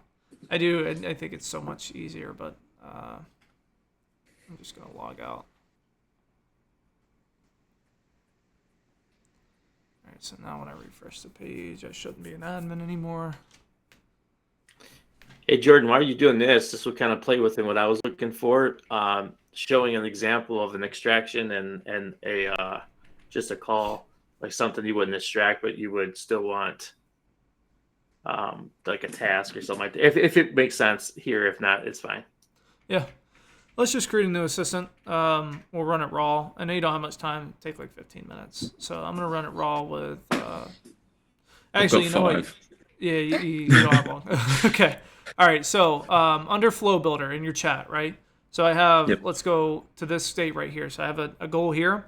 And you'll notice I have my task, which is inform the user that you're unable to see their name, and then say ask them who you're speaking with, and then call the function extract custom field to fill the name and the value. That's a given. I'll drop this in the chat so you can have it. There you go. Boom. Now that we're not done. So what we need to do is the assistant's like, well, okay, that's fun and all, but what value? So you notice there's this little action drop down right here, right? So you click the action drop down, and you'll have something that says fill custom value. Now that's a lie because it's a custom field, not a value. I just haven't corrected it. So you'll click this and you'll say, I want to add an action to fill a custom field. And then you're going to sync your custom fields here and you're going to say, okay, well, I want to fill this custom field. And under what condition do we do it? Well, you fill it with their name. Fill it with their name, and a good example of like what I put in the description of what I'm filling here is this right there. So there is the task right there. That's what I put into the description of the value fill right there. And then you're like, well, that's not the user's name. That's a custom field. That's correct. Okay, so what I do is I have a custom field that says chat widget collected name or whatever I'm doing, right? And then and I can send you this too later. I know you got to run, but I hope this is helpful. So I have this in there. I have the action saying fill this random custom field that I said name, right? I give it the condition. I save that. I'm good to go on this side. There's one last thing I need to do in HighLevel here, is I just need to tell HighLevel here, as a simple workflow, say chat collected name. And what this is saying is when the assistant fills this custom field that I've set, which is chat widget collected name, when they filled that, which is chat widget collected name has changed, all right, set the GoHighLevel full name, which is full name, equal to the chat widget collected name that the assistant collected. Does that make sense? Yep. Awesome. Perfect. And I'll send you a video. Text me and remind me. WhatsApp me. Just text me and remind me on there. I'll send you like a full in-depth video on it. Awesome. Appreciate everyone. Have a good afternoon or whatever it is. Peace. Have fun at work, brother. I will not. Can we also shoot you a quick text to get that video? Yep, that's fine. I'll probably post it in school when it's done. Cool. Oh, I know, right? For voice, it's going to be like the #1 thing, dude. I'm kind of excited for it. We'll see. Hopefully this should be in the update. Well, I'm not going to say hopefully. It will be in the update. I probably will just do the basic information first, like phone number, email, and maybe address. And then you just tell us what you want. And I may even separate those out in case you need them dynamically. And then custom functions too. If you just need something that's out of scope of there, just custom function it to the inbound webhook and a GoHighLevel workflow. We'll send you some data. You just fill the data out yourself. That's cool. Yeah, I'm so stoked to get going on this. Got a couple people interested, so. Yeah, I'm working as fast as I can. Oh, I know. I'm not complaining here. So, okay. Am I still sharing my screen? No. Okay. Jerry. Hey, Jordan, while you're building that with Jerry, can I just ask a quick question? Like, just anybody here that's, I haven't really messed with voice other than playing with it. And I thought it was super cool. But how is everybody demoing that? I know that you mentioned an iframe thing that you had back when you probably first launched it. I saw that. But is it? I'm just like can't get my head wrapped around how I would, other than having to just call random people and they could demo it. But am I missing something, or is that how everybody's doing it? That's kind of the way right now until I can get that voice orb back in. But like even when I think about it, it's like, where's your traffic coming from? I haven't even like thought of the traffic yet. I was just thinking like, I guess my mind was stuck on like, how would I even demo it to anybody? So just because I have clients now that I think I could, I talked with them about it a little bit. Clay, being one of them, he was kind of excited about it, but I'm like, do I just have him have the voice call him and he can just go from there? Because I could take what his case study is and move it to a voice. I was just curious that if I was to do an outreach, which I think the only outreach that's ever worked for me is just DMs and going in groups and stuff like that and just having conversation with people. But I was just curious to like, hey, I want to try that. And like, okay, we'll call this number. I'm like, I don't know. Like when I call the number, what she's calling me, she's good. But when I would call it was different. Like there's a weird pause. And I know you worked out a lot of that stuff a few weeks ago. So I was just curious to how everybody's like kind of doing it. Just So send them Johnny- to a landing page, man. Johnny, Someone- real quick. I was having the same issue, and this is how I'm doing it. Like I put that landing page on the link.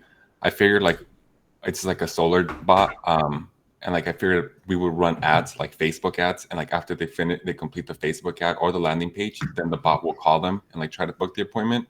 Like that's how I'm showing it to people, because when I try to call it too, it goes wire, and it doesn't actually book the appointment. It just keeps telling me like that spot is taken. Anyways. So I just made like a landing page, and that's how I'm using it. So you say landing page, it's like a landing page with like a place to put a phone number and it's giving some instruction as to what the voice is going to do for them, or like it's going to call them and try to sell them on there or whatever. Yeah, like it's just like for solar. So it's just like click here to start saving with solar, and then you click on it and you just put like your basic, just like your name and phone number, and then it's going to call you and pre-qualify you to see if solar is right for you. Oh, okay. All right. Yeah, sorry. I was just gonna say, Johnny, with your smart code there that you had for the website button to go to text message, what I was gonna hook that up for is just to whenever somebody clicks on mobile, that it preloads a text message, and they just send that, and then automatically through a GoHighLevel workflow, it would send an outbound call to that person. So that way you can almost do a bit of a text message smart thing and show that hey, you can connect the two, right? Like it's just a little mental thing there, but. Yeah, because I know you could do like what Jordan was doing in that last week's call. If he still has the video, hopefully he does. He showed us how to kind of like go from the bot doing its thing on the chat and then converting it right over to a voice. Yeah. So cool, man. I appreciate everybody with that. Hey, Alex. Yeah, and I would appreciate you guys' feedback on that landing page or on that demo. I just finished it like last night, and what I'm planning on using it too is like after like you guys or whoever takes the call. Yeah, I'll test it out. Thank you. You're gonna get a text message saying like, hey, what's your feedback? I haven't set it up for it, but that's kind of the idea. I'll give you feedback right now on your website. When you get to the pop-up, there's some typos down below that you probably should want to check out.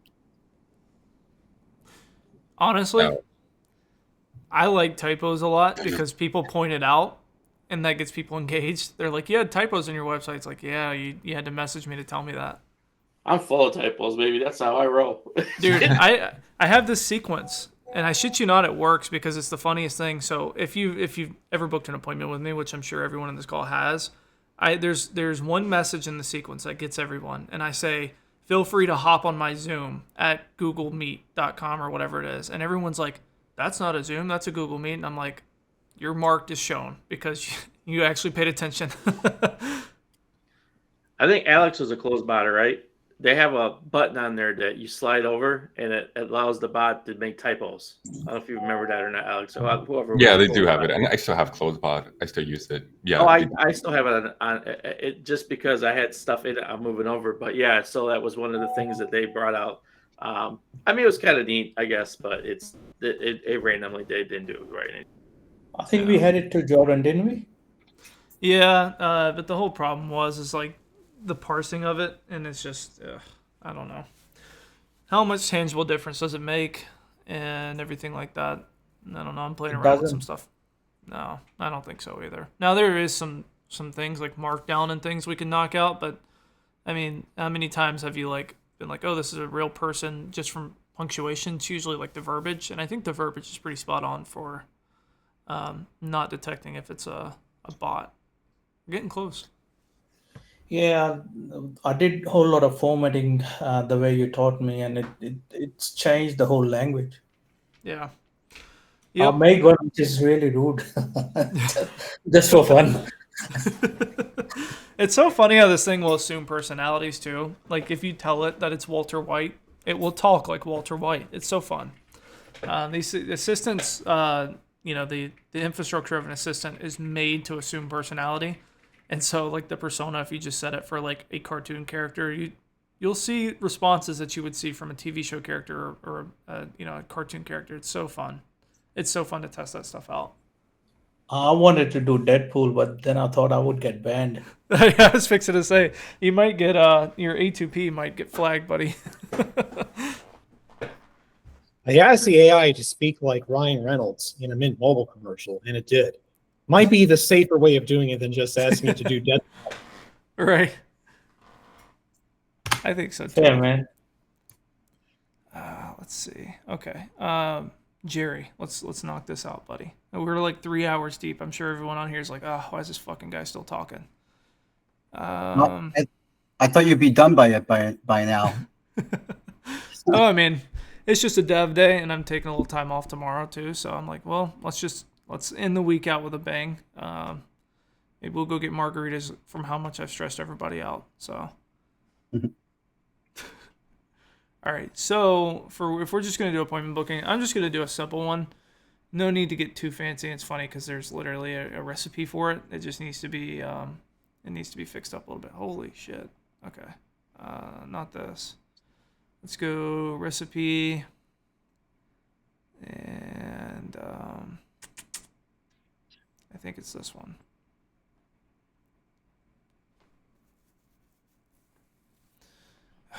Yeah. What the fuck is that? Okay. Okay. All right, I guess we're just building it from scratch. All right, so I'm going to just start with a simple... We're just going to do a simple appointment confirmation reminder. Okay. So, easy way to do this is just, you have your appointment confirmation reminder, you have your 5 minutes before SMS here, easy enough, and that's set with this 5 minute before. Here's what you can do. You can copy this after. Copy this. And let's just say after. Let's do 15 minutes after. Depends on how long our leads or our clients' meetings usually go. Let's say 15 minutes after appointment time. All right. So we got 15 minutes after the appointment time. We're going to send an internal notification here. And we're going to do it via SMS. And I'm going to send it to, let's just say me. I'm going to say, let's add some emojis, siren emoji, just to catch their attention. Let's say required disposition. Did the lead show up to their appointment? Yes. No. Okay, I don't think I have any trigger links, so... Oh, I do. Look at this.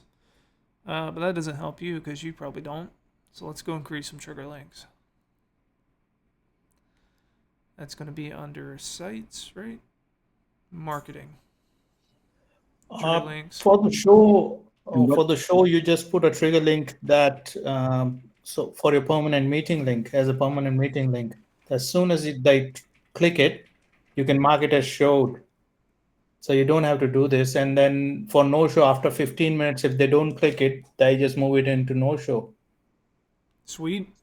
So you can say that for me one more time if I go here. So create a trigger link and put your permanent meeting link in there, which is going to be Google Meet's probably 100% permanent. You don't have to keep changing the meeting link like Zoom. In Zoom, you can use your personal meeting room and put the link as trigger link.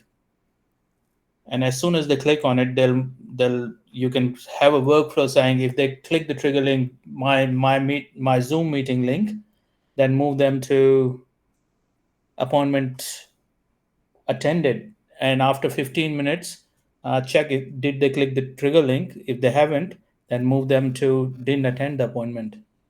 It automates the workflow too. Super smart. Super smart.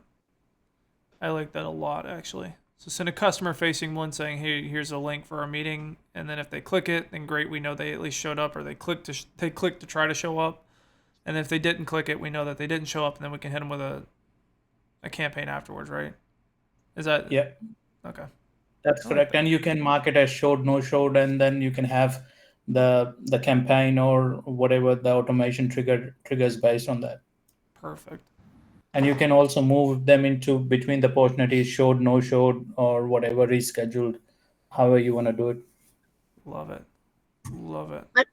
But how do you handle, like sometimes they click the link from the email, like Zoom email, I mean like the reminder email, or sometimes they click the link on the text? Yeah, that's fine. It's just the same link that you have to put on as a trigger link. When GoHighLevel sends it out, it sends it out with a specific user, a tracking link behind it, so it can track if this is for that specific user only. Okay, thank you. All good. Let me try this one out. So Jordan, is he saying that he doesn't ask the client to verify was there a show or no show, but he's having all of this happen just based on the client, the prospect showing up or not? It looks like that may be for the client, which may be tough on like a in-person one, since it wouldn't be like a Google Meet link, or like John's example where it may just be a phone call, because he's not going to use a meeting link, is he? Correct. Okay. That's super smart, the meeting link thing. If you're using a meeting link, do it that way. It's pretty smart.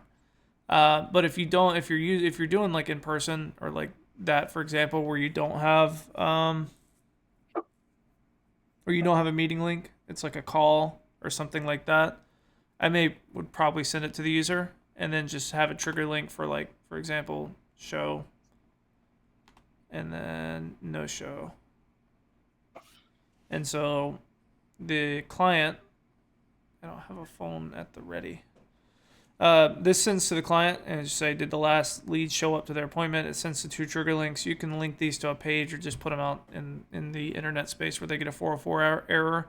Whichever one of these they click. So we have those 2 right there. We can do an if else and say,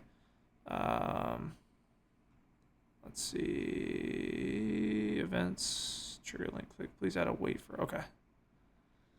So we have the internal notification out with the trigger links. We're going to wait for trigger link clicked. And it's going to be, I think I put those 2 in. Timeout of like 5, I'd probably do like 8 minutes. And then you can do an if else and say trigger link 1, which was events, trigger link clicked, is showed, whatever. You can do another branch that says trigger link clicked, did not show, is no show, reschedule. And then you can do a campaign based on these 2 things. Is if they did show, mark them as showed, turn the AI off, whatever. But if they didn't show, mark the meeting as no-showed, move the opportunity in the pipeline, and then send a re-engagement text. The one I used to send is, when I had a similar workflow to this, was, hey, look, I know we all get pretty busy, and you weren't able to make it for the time because you're able to reference the time in this workflow too. But let me know if you can reschedule for tomorrow or the next day. And then I have just like 2 or 3 follow-ups. If they didn't reply to the follow-ups, I'd kind of just mark them as dead temporarily and DBR them later. But that's how I do it. It's just, which one did our client here click on? This sends out. Did they show up? Click this link. Yes. Did they not show? No. We have conditionals here on that. If they did show, mark it as showed. Mark it in the pipeline as shown. Turn the AI off. Whatever you need to do here internally to say, hey, this person showed, John's going to take it, or whoever. But if they didn't show, then let's make sure that everything's attributed properly. So the appointment's marked as known show and the pipeline's moved to reschedule, or however you have your pipeline set up, and let's re-engage this lead. And you can have a quick, just three little branch follow-up. And then if it times out, or they didn't click either one of these, just after 8 minutes or whatever, just send them another nudge like, hey, we need your feedback on this so we know how to handle this, and then just go back to this condition. If that's helpful. Is that helpful? Sure. Yeah. Sure. Yeah, it's pretty good, man.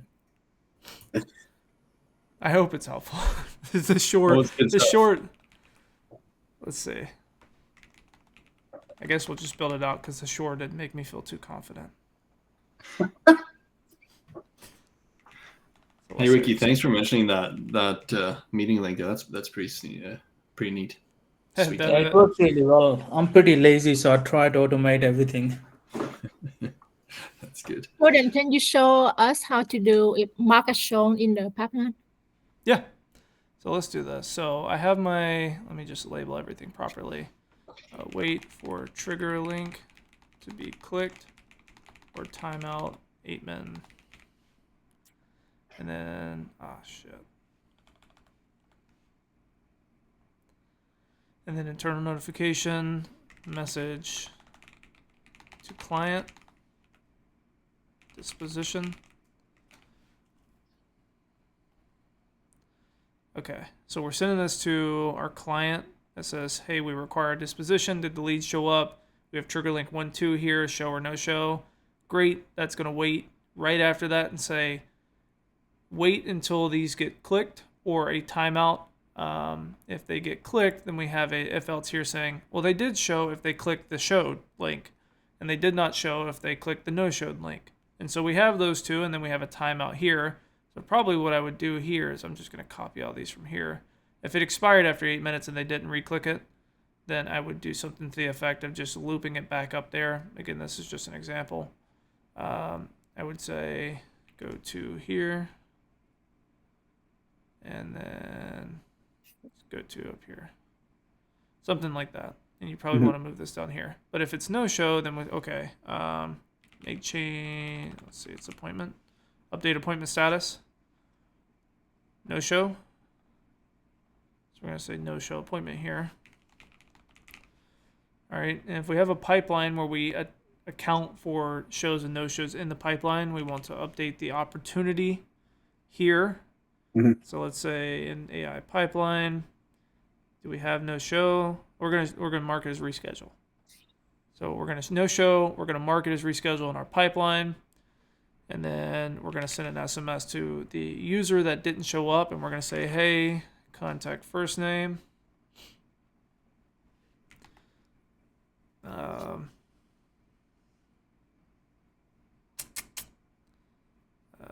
know you're probably busy. No worries. Totally understand.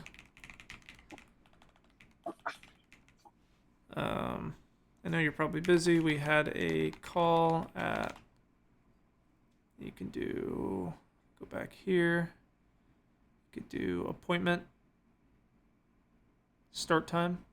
So it's, hey, Jordan, I know you're probably busy. We had a call at 3 o'clock. No worries. Totally understand. Do you have some time tomorrow to connect? Sure, something like that. So this is our re-engage message. Sorry, I'm getting all kinds of calls. Re-engage message. And so what I would do here is wait 5 mins. Let's do contact reply, re-engage message, reply or no.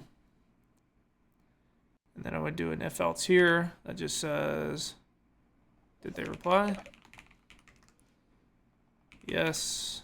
Contact reply is true. The assistant's going to take it. If not, we're going to move on and we're going to try to re-engage again. And then we can copy this down as many times as we'd like. Or if you already have a re-engage workflow, you can just enroll them there in the re-engage workflow. But now we have our conditions of if it expired, just, hey client, like, come on, bro, click the link.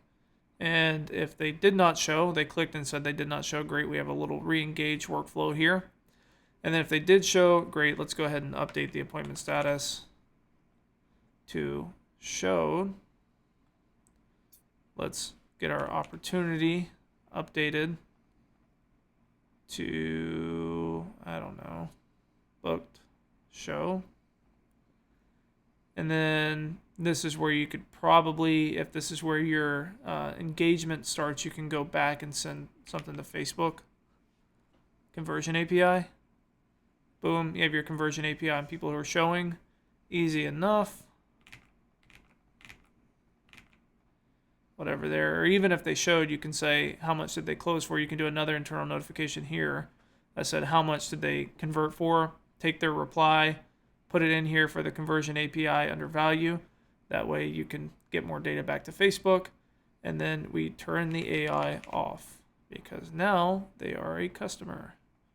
So we remove the AI tag. So we have all these conditions. So we have our appointment confirmation reminder. So we don't even have to have anything new. This can just be in our current one.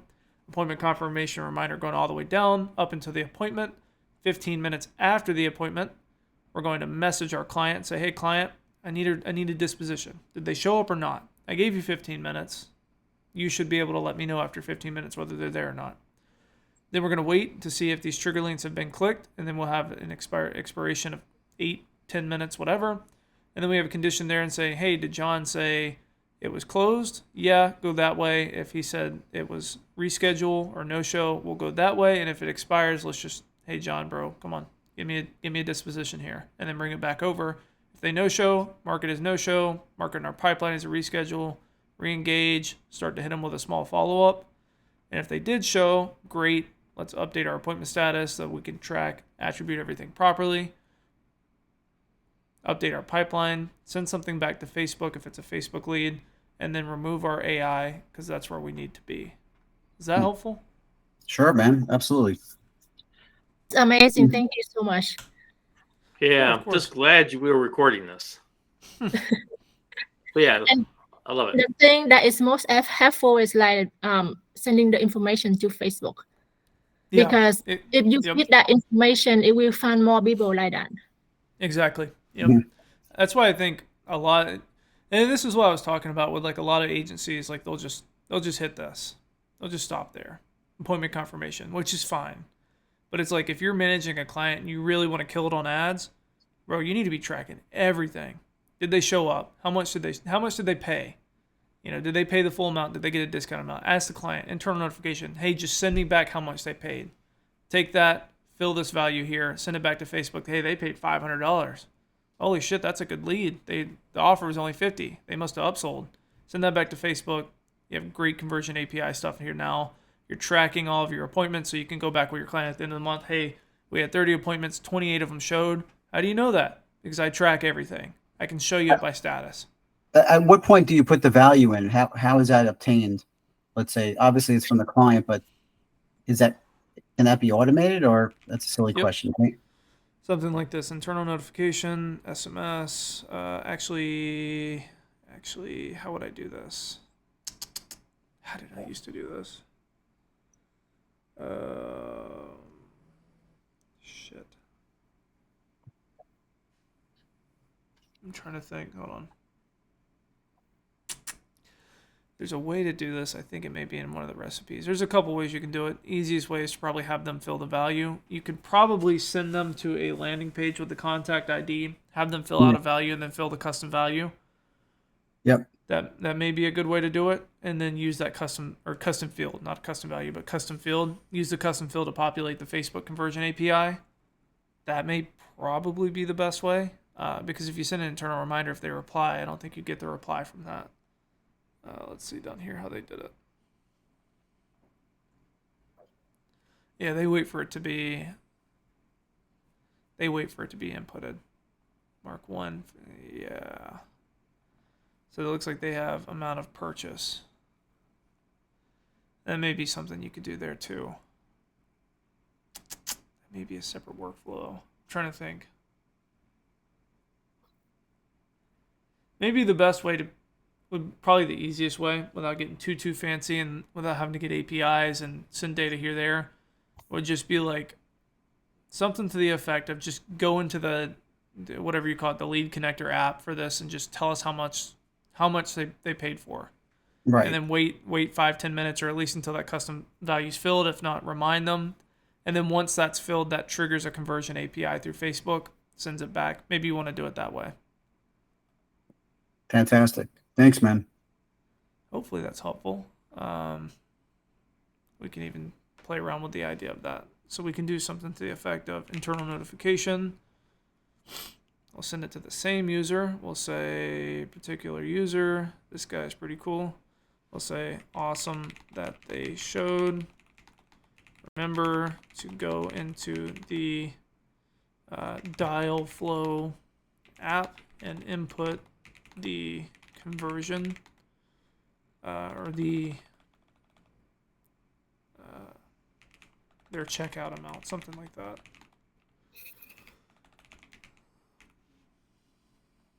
And then delete all actions from here. We can even do something like this. Wait until a particular event. Let's see. Do we do it like this? Contact details. Yeah, buddy. Contact details. This will be price. Is not empty. If else. Let's see. Workflow contact details. And then we go to this. Is not empty. Great, but if it is empty, go to back here, bug the shit out of them. But if it is, then we're going to go back to the Facebook conversion API and we'll say access token pixel, and then value would be the contacts custom fields that we just put in there. Whatever the one that we put in there was. Easy enough. Hopefully that's helpful. And there's your post-appointment follow-up and conversion formatting all in one spot. Thank you. Yeah, can you just throw that into a snapshot and send it on over? Yeah, sure. It's going to be kind of shitty because I didn't make it amazing, but the framework's there. Is that at least helpful? we got the video. I hope we have the video. Oh, no. I'm just kidding. Man, you just had my heart sink. No, we're still recording. We're 3 hours deep into this. This is going to take like hours to upload. Yeah. But this may be a good one. We'll get started here in a minute. Right. Okay. It's almost 4 o'clock. We've almost been on here for 4 hours. I don't even know if people are still on here. I saw a few drop off. We still got the hardcore guys on here. There we go. That's so cool, man. We're here. That's so cool. If we could keep going if you want to, but if that's enough, that's cool too. I may even add an extra day of the week where we do this. Probably not as long. Obviously Fridays are kind of reserved for the OGs to come on here and do this. If we want to, we may even do something on Mondays too, or even on Wednesdays. We can transform it to more into something like this, which I think would probably be helpful. So that way, 2 times a week, we're just in here building stuff, hopefully learning, hopefully getting better, and I hope this is helpful. It's a lot of time out of my day. It's a lot of time out of your day, and I want to make sure that for the attention that you're paying with, that you're at least getting good value out of it. Yeah, I mean, it's been great, Jordan, so I appreciate it, man. So. Thank you so much. Yes, thank you. Yeah, thanks, Jordan. Really appreciate it. Yeah, it's been awesome. All right. I'm burnt out. I don't know about y'all, and I still have some updates to do. So we're going to cut it Cool. short there. I hope that you got a ton of value. I hope you learned plenty enough about external webhooks. I will send out those PDFs that I made along with the endpoints that I made so you can use them in your stuff. I will upload this video, 3 hours of content, in case you missed something or you want to parse through. I'm going to force my wife into doing the timestamps. You're going to do the timestamps. You're going to watch 3 hours and do timestamps. So we'll have timestamps so that you can parse through it. Can you, and George, can you check for Friday, last Friday too? See if you guys recorded it? Because that was a real good one. Yeah, I think it's in there. I just have to pull it from Fireflies, Cool. and I don't know how good Fireflies is. So, but yeah, hopefully that's helpful. If there's something you want to do, I may even add a post on school for these Wednesdays and Fridays if you want to do something there. But I'll shut the hell up now. I hope you found value in this. Happy Friday. Everyone go grab a margarita because I know you're stressed after all this crazy build-out stuff. And we'll do this again every Wednesday, Friday. Every Wednesday, Friday. We'll do this until everyone's a master at it. Thank you. Next time, can we do the reviews? 100%. Yeah. Referral. I know because that was kind of like a big thing, and I really wanted to do that too. I might even make a video on it this weekend, and we can elaborate it on Wednesday. Yeah, that'll be cool. That's nice. Thank you. Cool. Yeah, and then anything else you want to do on the call function stuff, man. I just like to learn both sides of it. Perfect. Extracting and I guess asking whatever other way it would be, because I know it's on that call function sheet that you gave us. There's stuff in there that it kind of goes both ways. So kind of just trying to figure that stuff out. We'll get as technical as you like on these calls too. I mean, we can even get into, some really crazy stuff as this kind of progresses too. So I'll send those out, and I may even add some more info before I send it out, just to kind of cover, the basis of what's not there. And hopefully these are making you a better builder, better solution provider. So I hope it's helpful. That's all I care about. 100%, man. Thank you. Thank you. All right. Happy Friday, boys and gals. Let's do it again next week. Nice. All right. Thanks, Jordan. Happy Friday, everybody. Happy Friday. Appreciate you, Jordan. See y'all. Bye. Bye. Thanks,